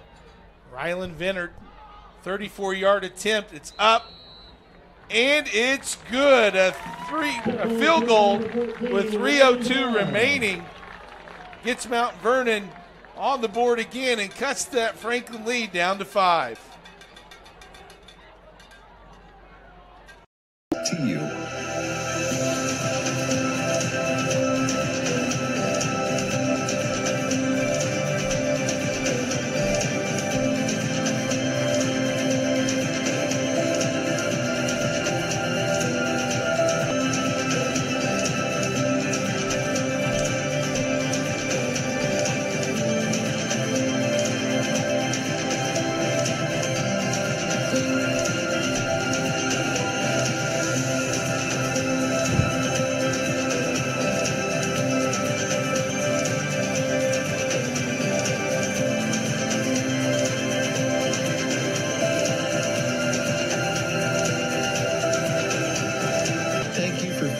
standing with us. You are truly making a difference in the lives of our neighbors in need.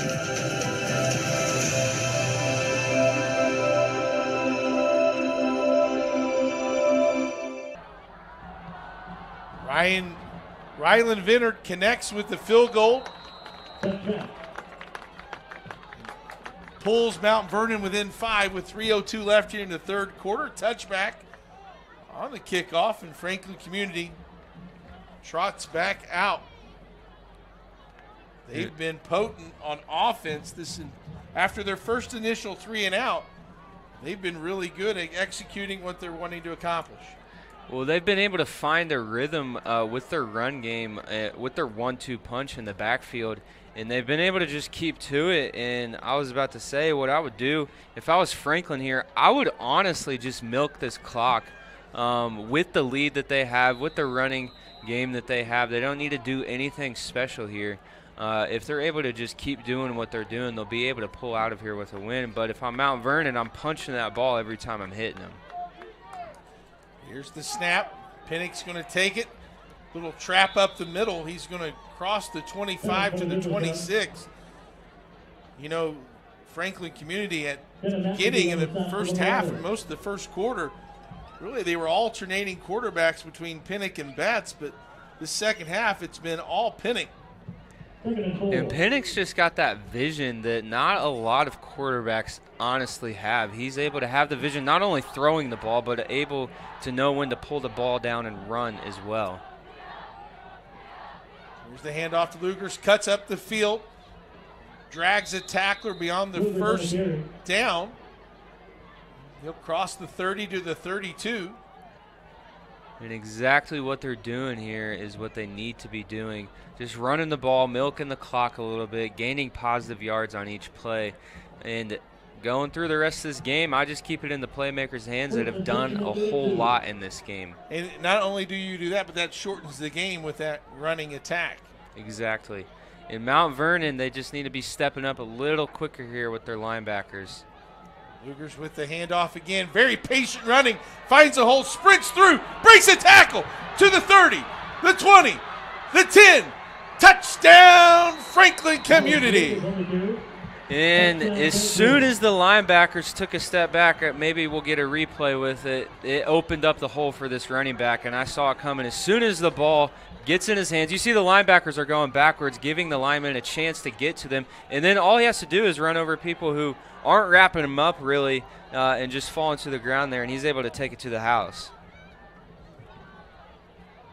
A 68-yard touchdown run by Alex Lugers, his third touchdown of the night, and the extra point is up and good with 1:47 left in the third quarter. What an exciting third quarter it's been. Franklin answers again and now extends that lead to 12 at 38 to 26. We really focus on modern application development, DevOps, so automating the whole process of delivering your solution, and cloud architecture. It's very important for mid to large companies to have cloud partners because you can't possibly have all the talent you need to address the complex ecosystem of the cloud. We advise them on all parts of their business. And then when things are defined and we see a clear goal, Clean Slate also then goes and does the work.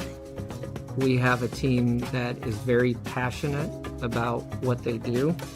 We love to solve complex problems, and there's a lot of companies out there that will avoid, getting involved in those things, and I think that's why clients like to work with us.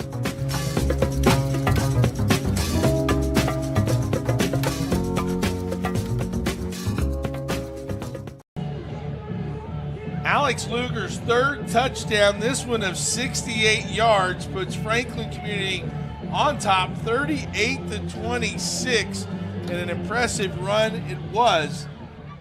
Franklin Community has put some big time points on the board here in the third quarter. 3 touchdowns. As they fake the onside kick, they back up. And now Mount Vernon is going to be forced to go out after it on all 4 downs. It has to be really aggressive being down now 2 scores, the kicks away. It's taken by Zayden Ramsey. And this one's going to come back here. Another one. Couple of flags as Zayden Ramsey takes it across the 30-yard line to the 33. While they're talking it over, boy, what an exciting run by Alex Lugers. Yes, it was very exciting. Let's take another look at this replay here. He's acting like he's going to bounce out. Then he bounces in when he sees the hole. And the safety didn't come up and hit him there. He kind of just ran into him a little bit, which could be exhaustion. But it also could be fear with how this running back is running. I know there were certain people, when they got popped, they checked out. Well, regardless, Alex Lugers got running downhill, and you can't just run into him and hope that he's going to fall down. You got to wrap up and take him down. He's the type of back that needs the whole entire team rallying to him every single play. But with how quick he is, it might be hard to do that. And to your point, how often tonight have we seen one person bring him down? Right? Exactly. I mean, he's been running really strong, and it's taken 3 or 4 Marauders to bring him down. And you mentioned in the first half, Peyton, that yards after contact. He certainly has had a lot of those tonight as he's rushed for 20 times for 169 yards. And what a tribute to him on a night when it's hot and humid, and some games have even been postponed to tomorrow night. Yeah, both running backs are really capitalizing on the yards after contact because both of them don't go down when they initially get hit, and that's exactly why they're able to rush. Offsetting penalties, we're going to get to re-kick it. And with Trey Jones maybe getting a little banged up on the last return, that eliminates a threat. Zayden Ramsey was back there to receive. I would almost accidentally kick it, I think. My momentum. There's a lot of me to stop, and I think if I was running, I might accidentally hard to hit the brakes there. Oh, I'd purposely accidentally kick it. Rolling on the ground, it's picked up. Looks like by Brogan, and he crosses the 35 to about the 38. So it's about 5 more positive yards for Mount Vernon as they start this drive. Mount Vernon got a touchdown here in the third quarter to be on top 23-17. But since then, it's been a lot of the Franklin Community offense as they now lead 38-26. Mount Vernon desperately needs this drive to stay in the game, and if I were them, I would run like they've been doing, but I would set up a play action because you got one-on-one coverage on both sides here. And at the bottom of the screen, this corner's bumped in a little bit, and you could easily throw it over top of him. Ertl to Etherington. Looked like he thought about throwing, but the pursuit of the Franklin Community defense didn't allow that trick play to develop. It did look like he was about to pull up and pass, but that pursuit shut the whole thing down. But I only can imagine what it would have been like if he wasn't there. Well, as I'm looking at the stats, you got to give Franklin Community a lot of credit from a defensive passing standpoint. Ertl came into the game throwing for almost 250 yards last week, and he's under 50 yards now. It's a big loss there on first down. Here comes the house. They set up the screen. It's caught by Brogan. He's got some block in front of him. He's across the 50, and a shoestring tackle that saves a touchdown by Landon Bassey, or else Brogan could have gone all the way. And he just got tripped up here. This quarterback almost gets sacked, and the running back initially, when he catches it, almost gets caught from the back, but he's able to accelerate a little bit. And thank goodness for the safety tripping him up, or else he would have been gone. Big gain, and quickly on the attack is a 10-yard reception. And they're moving the ball pretty swiftly here. And another first down. And I would suspect that they would do some type of run up the middle here. If not, maybe an out to the tight end or something like that. Something short to start this chains. Rogan on the run, and he's going nowhere. Yeah, and Franklin's defense read my mind. There's something there. His coach is connected to my headset there because I knew that they would try to run it there. That's the end of the third quarter. We got a dandy brewing here. 1 quarter left with Mount Vernon driving the ball. Franklin on top, 38-26. From warehousing to transportation and everything in between, Piper Logistics does it all. Centrally located, Piper Logistics has 2 warehouses in Indianapolis and a warehouse in Cincinnati, Ohio. Piper Logistics houses over 1 million square feet. Along with our transportation department, we can provide service to half the United States markets.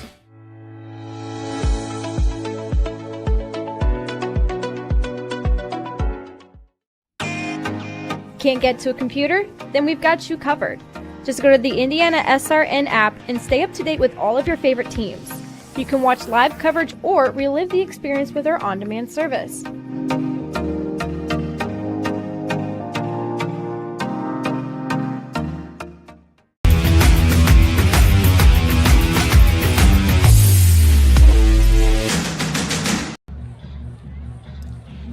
Piper Logistics, from warehousing to transportation and everything in between, we do it all. It's 3 services with 1 solution. Contact them at 317-396-1023. Piper Logistics. We start the 4th quarter. Mount Vernon trying to drive the ball and get a little bit closer. As an out route quickly caught by Chris Edmonds from the 35. Runs in his own defender, our offensive player. The pile moves. He's still on his feet. Yeah, he did a little fancy cutback move there, and now he is cramping. Get the pickle juice. Get the pickle juice or Pedialyte. There you see from the 35-yard line, just a little 5-yard out route, and makes a cut along the sidelines. We see that with the tackling, just a little shoulder not wrapping up. But then his teammate gives him a little pop, and all of a sudden he's cramping, and he knew it. He grabbed his helmet, and he's down there, and he's walking over to the sideline to get him some pickle juice. Yep, there he goes. Well, a big gain for Chris Edmonds, his 2nd reception, and suddenly the Mount Vernon offense is starting to come alive through this passing game. Passes, the consecutive passes of 29 yards and 27 yards. Well, they really set the Franklin linebackers up for failure here because they ran, so it sucked the linebackers in, and then all of a sudden he pops a 5-yard out to the outside of the field, and hey, when the ball is in a playmaker's hands, he's going to make something happen. 1st and goal for the Marauders. Ertl sets his running back, man in motion. Run pass option. Ertl to the left side, and he's in.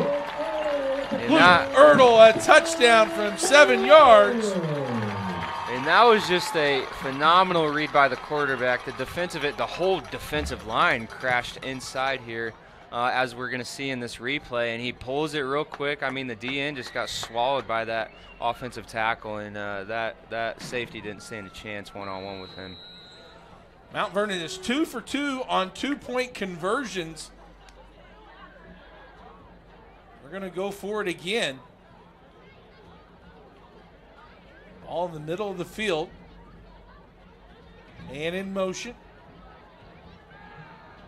Ertl on the perimeter, run pass option, and he finds Etherington for his 2nd conversion. And it works again for Mount Vernon, and they cut the lead to 38-34. And just what an effort by the quarterback here, because he's able to read it. He pulls it initially, and then he's just wide open because it's man, but he gets swallowed up, but then he's able to be elusive and get that ball outside to his tight end. Great individual play by Ertl to find Etherington, and it cuts the lead to 4.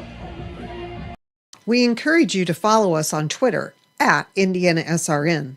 Find upcoming games, video highlights, and much more. Follow us now at IndianaSRN.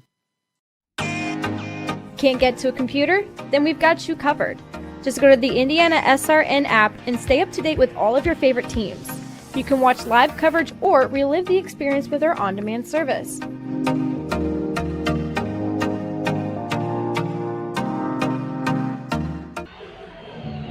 This broadcast is copyrighted by IndianaSRN and the Indiana High School Athletic Association for the private use of our audience. Use of pictures, videos, and audio without the express written permission of the IHSAA is prohibited. Touchdown by Mount Vernon, followed by a 2-point conversion, and we're back to a one-score contest. As the kickoff is deep, Franklin returns it out to the 22-yard line. Official will mark it at the 23. 1st and 10 for Franklin Community. Luke Beckert brings it out. And on this drive, it's going to be extremely vital for Franklin to understand the concept of time management going into this last drive, because they got 11 minutes on the clock, about 80 yards to go. They can wind the whole thing down while they have the lead or leave minimal time on the clock. Great point, Peyton. You can milk that play clock down under 5 seconds. And as you run the ball and keep the ball in bounds with either a run or a completion, that clock's going to continue to wind down. That clock's your friend.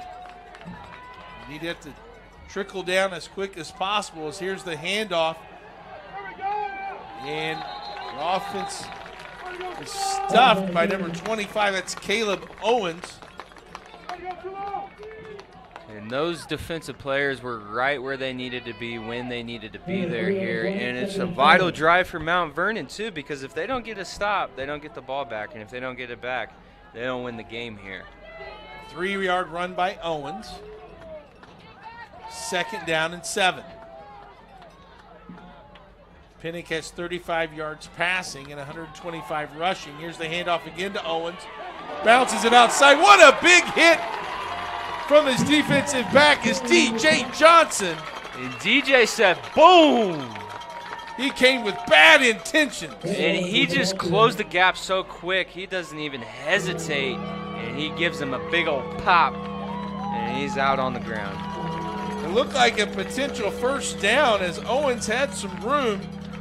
But DJ Johnson in his quarterback spot avoided the block, made a big tackle.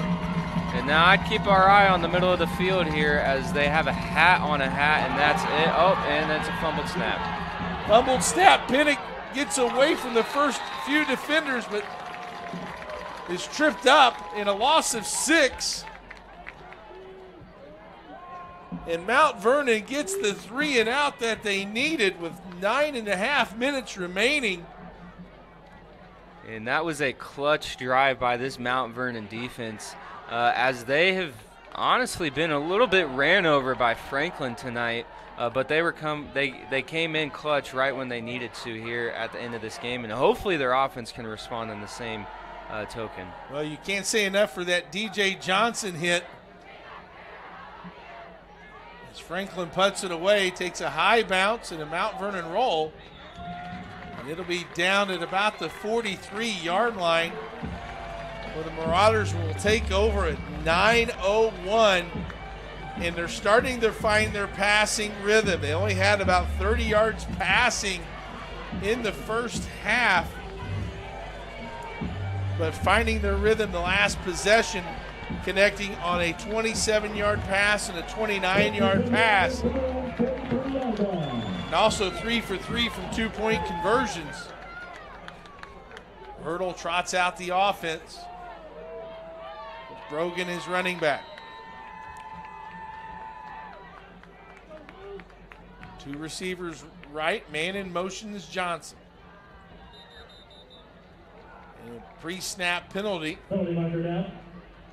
This will be a false start against Mount Vernon. Good to see Trey Jones back in there after that long return. 1st and 15. And I would suspect probably some type of run here.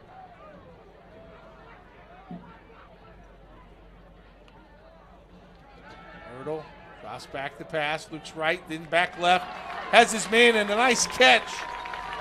It's caught by Dominic Barnett. They didn't want to run because they wanted 15 yards instead of 5. Dominic Barnett with a nice catch.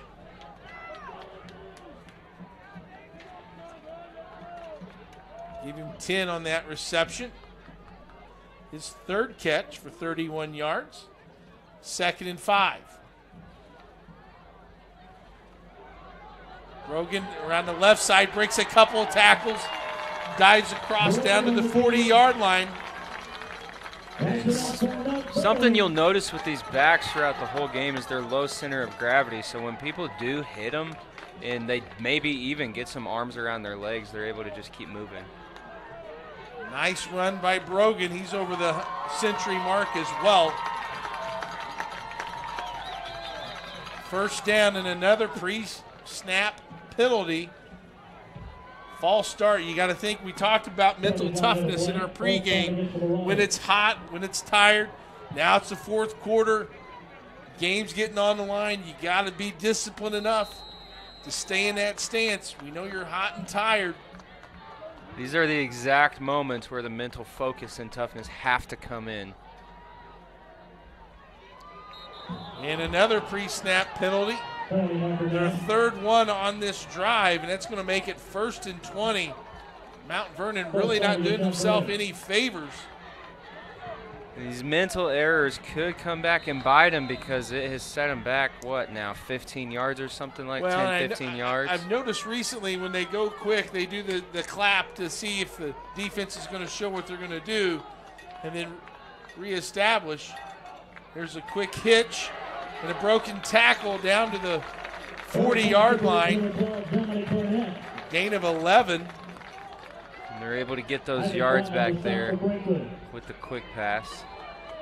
Barnett's 4th reception. Now it's 2nd and 9. Brogan, and a nice play in the backfield by number 22.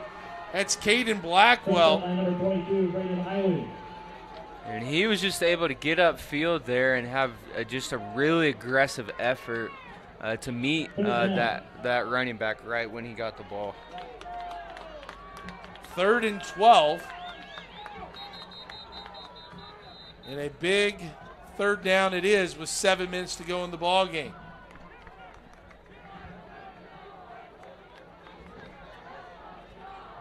It looks like we have a substitution on that Mount Vernon offensive line. 3rd and 12. Ball at the 43. Get 2 downs to pick up 12 yards. Jones in motion. Ertl looks left. Quick out to Jones. Crosses the 35. Down to the 34.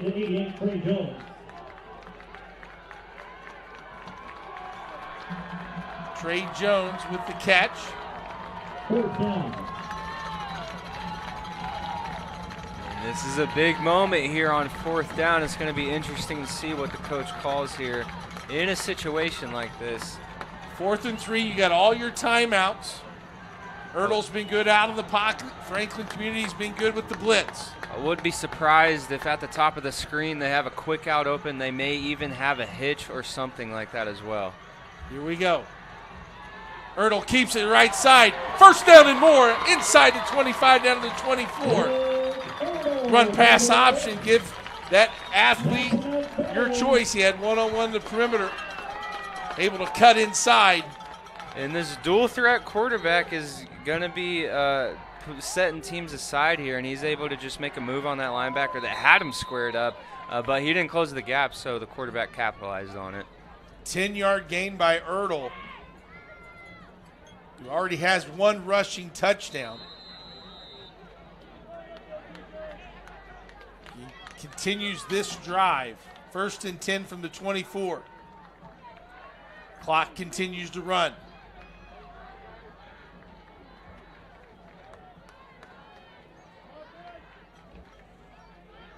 Quick hitch, caught, down to the 10. Dragging players is Dominic Barnett.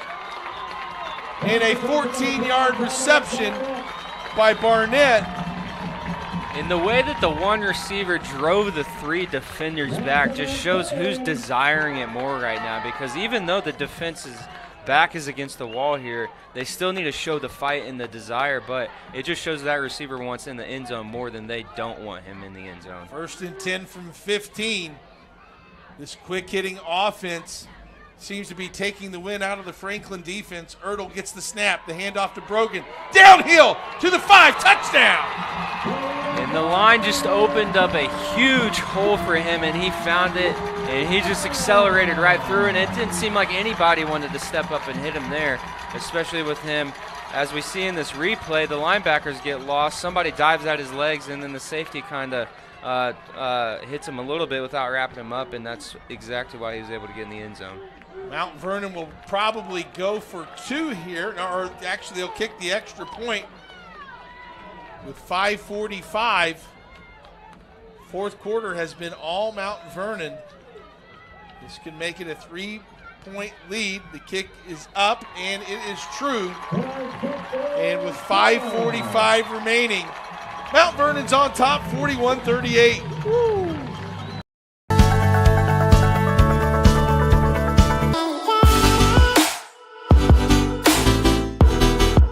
Aspen Creek Grill, we are a from-scratch concept with comfort fresh food. You can expect a world-class experience on a great budget. We've got incredible specials, great service. Today's dish that we're going to highlight is going to be our Aspen Blue Sirloin. It is, again, our premium Black Angus certified beef, and we top that with the blue cheese crust. Again, everything that we do here is made from scratch, and it's no different from our steaks. We hand cut all our steaks in-house. So our team back there it's just an incredible team. Everything that they do, they take so much pride in. They put a little bit of themselves into everything that they do over here, especially since it is a made from scratch concept. We want everybody to come, visit us, enjoy some great food with some great service. Bring your friends, bring your family, come have some great food, have a great time with us with some of the best comfort scratch food.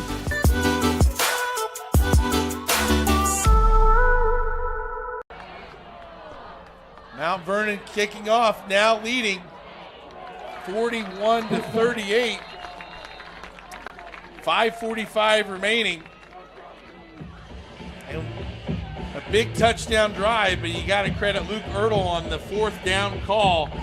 Run pass option takes it around the right side, continues to drive, and that leads to a broken 15-yard touchdown run. His 2nd run touchdown of the night.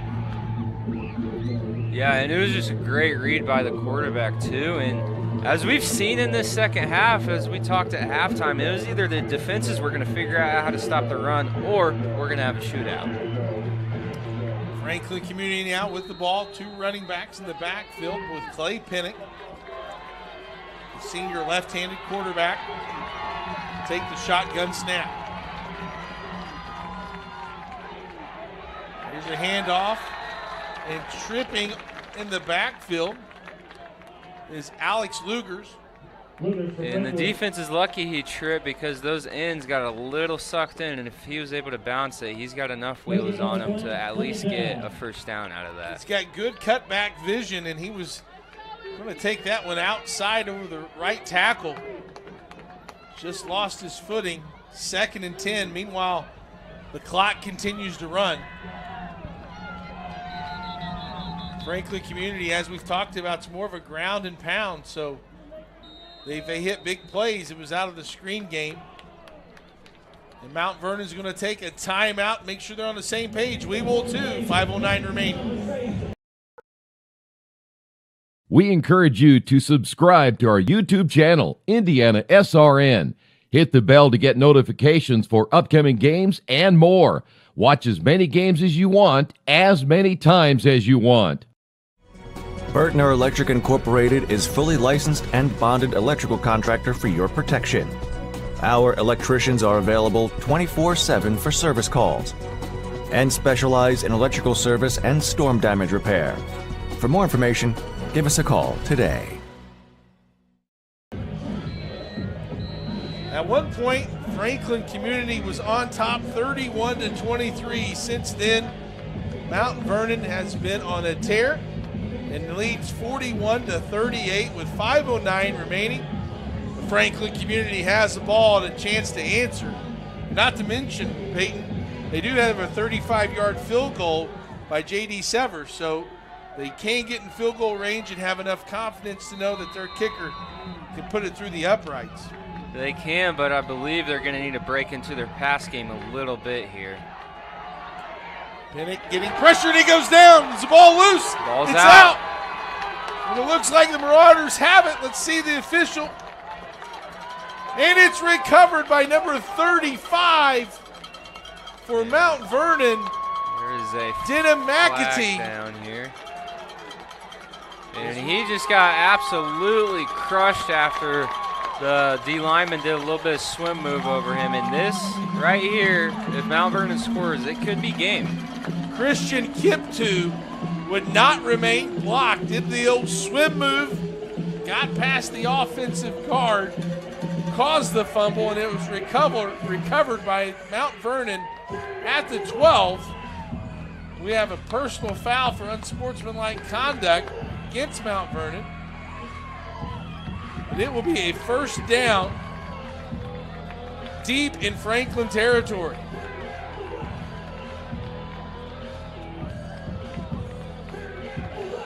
And that is not ideal for Franklin here because the time is ticking and it's almost out. And if they get another touchdown, they'll be up 10 points, which is a 2-possession game. And it is, the chances are slim. The second turnover of the game for the Mount Vernon defense. They had an interception earlier. Here comes Luke Ertl and the Marauders. 4:56 left in the game. Franklin has 3 timeouts, so they can stop the clock. Tight formation, Ertl in the shotgun, man in motion. Hands it to Brogan, he bounces it outside.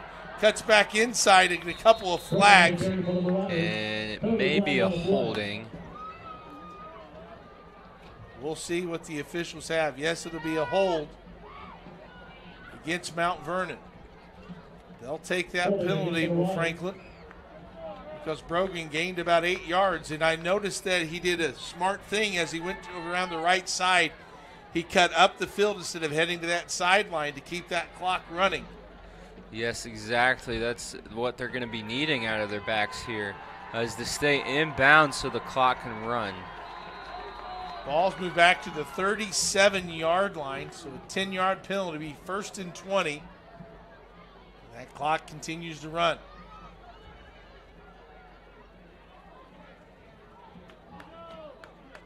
Ertl letting that play clock go down as little as he can.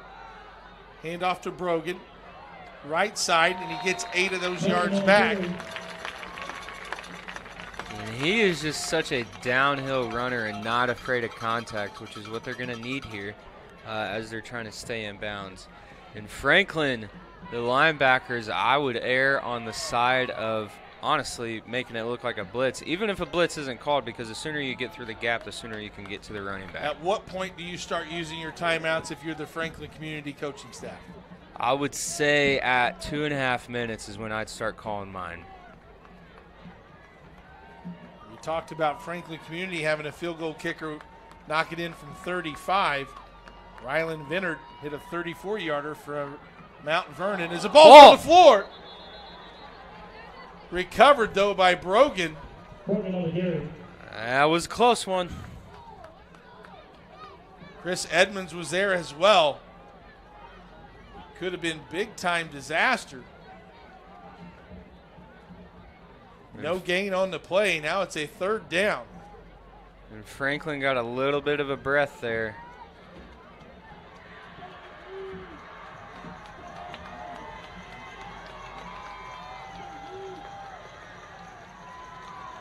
Third and 13. Ertl, quick pass out to Edmonds. Gets through one tackle. Gets inside the 20, down to the 19. It'll be 4th and 2. And this down is going to be huge. If I am Franklin's coach, I'm bringing the house, but I'm also lining up a DB on a man, a hat on a hat, and closing the gap as soon as possible. I'm not even really letting them run towards me. I'm going to be running towards them and bumping them at the line of scrimmage, not letting them go anywhere. A field goal does you no good if you're Mount Vernon, because that would still just be a one-possession game. So we're going to let the clock run down. And I would suspect... Call a timeout and get organized on this big 4th and 2 play. Last time they had a big 4th down, they put it in the hands of Luke Ertl, let him read the defense. We'll see what they want to do. As they talk it over, if you're Franklin, what are you thinking on defense? Is that part of your keys as they had that success earlier in this quarter?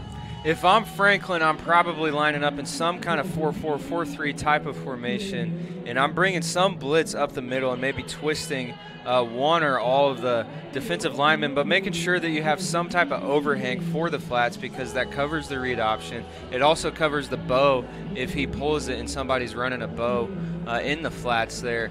And then I'd also just have a hat on a hat for running back and quarterback, and the linebackers knowing who that is. And it is vital for these linebackers not to take a lateral step or a backward step, but to be downhill with it, because it's only 2 yards. Because I could also see them just saying, we're lining up our people against your people as Mount Vernon, and we're going to run it straight down your throat. You also got to be disciplined if you're Franklin and not jump off sides. An offsides penalty would give Mount Vernon a first down.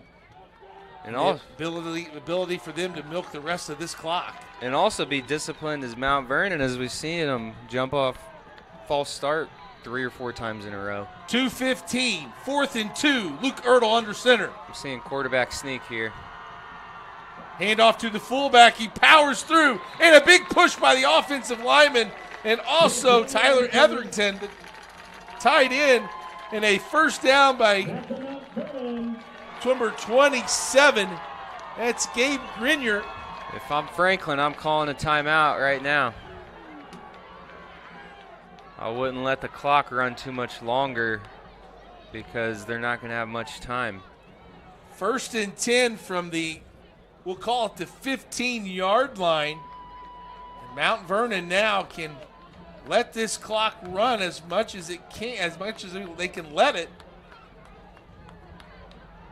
Ertl in the shotgun. Got to make sure we catch that snap. He had one go over his head. Hand off to Brogan, straight up the middle. And good hit there. I think Franklin's going to. Brogan get a 1 yard, maybe we'll call it 2 yard gain. Franklin Community will take a quick time out.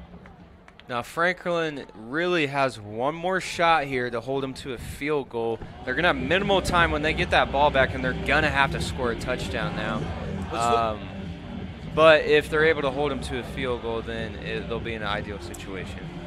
Taking a look at the upcoming schedule for both these squads, Mount Vernon next week travels to Greenfield Central for a conference matchup, and then September 8th they're at New Pal. Meanwhile, Franklin Community will play at Perry Meridian next week. Mid-state conference game, and then September 8th they're home to Whiteland, another mid-state conference game. Whiteland off to another good start. Excited about their year after their successful year last year. 2nd and 8 for Mount Vernon. 2 timeouts remain for Franklin. Here's the handoff to Brogan. Stays in bounds, down to the 10. And that outside linebacker did a great job at forcing him inside there, but he needed his inside linebacker there to help him out. So a big run by Brogan. A gain of 5 yards.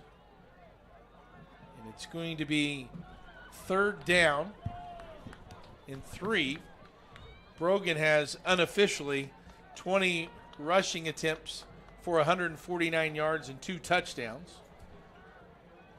And he has just had a heck of a night tonight. It's all started with his offensive line, but then it's second by his actions with running with that low center of gravity.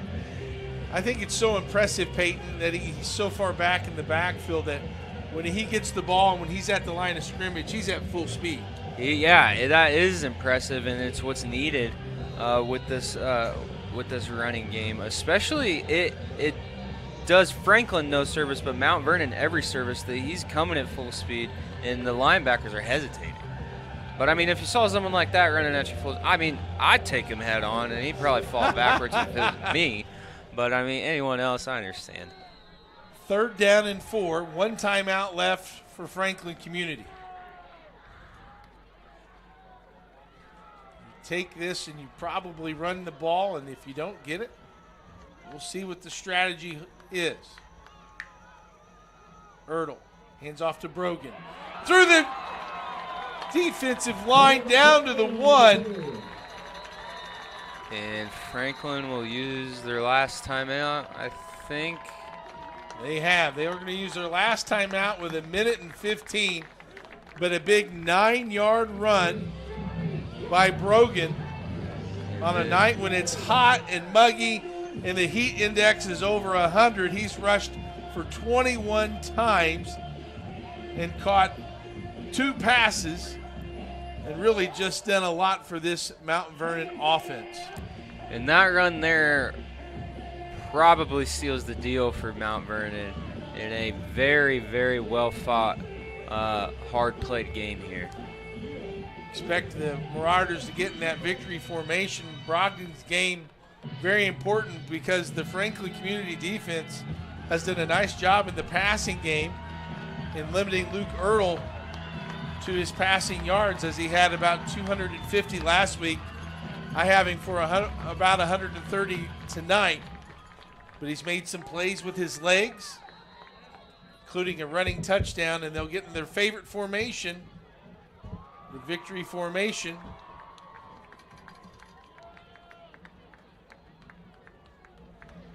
And now the clock will just continue to run. And they will probably only have to do one more of those, and they'll be out of here with a win. Well, a big win for Mount Vernon. That'll take them to 1-1 on the season. Franklin with the loss will also go to 1-1. And a lot of contributions for both teams. Big nights for Alex Lugers for Franklin Community, over 160 yards and 3 touchdowns. Clay Pinnock had 120 yards rushing and a touchdown. And for Mount Vernon, Joel Broglin had 157 yards, 2 touchdowns. And Luke Ertl made some great plays. Some big 4th down conversions is the difference as the clock runs down, and Mount Vernon is going to take this one 41-38. Peyton, final thoughts. Yeah, it was all in the running backs for both teams. That's why it was such a high-scoring game, but Mount Vernon was able to come out on top because they made just a few extra more plays than Franklin did. And Franklin did themselves a disservice with their linebackers taking steps back, taking steps lateral, not filling quick enough. Mount Vernon also had the same thing happen, but Mount Vernon was able to make one more play than Franklin was, having them come out on top and giving them this win. Hey, we'd like to thank our producer, Ben Wood, and cameraman Justin Griffiths for all that they did tonight and making us look good, and for Peyton Brown and Clark Chafin. Thanks for tuning in. We'll see you next week on our family of IndianaSRN games. Until then, so long, everybody.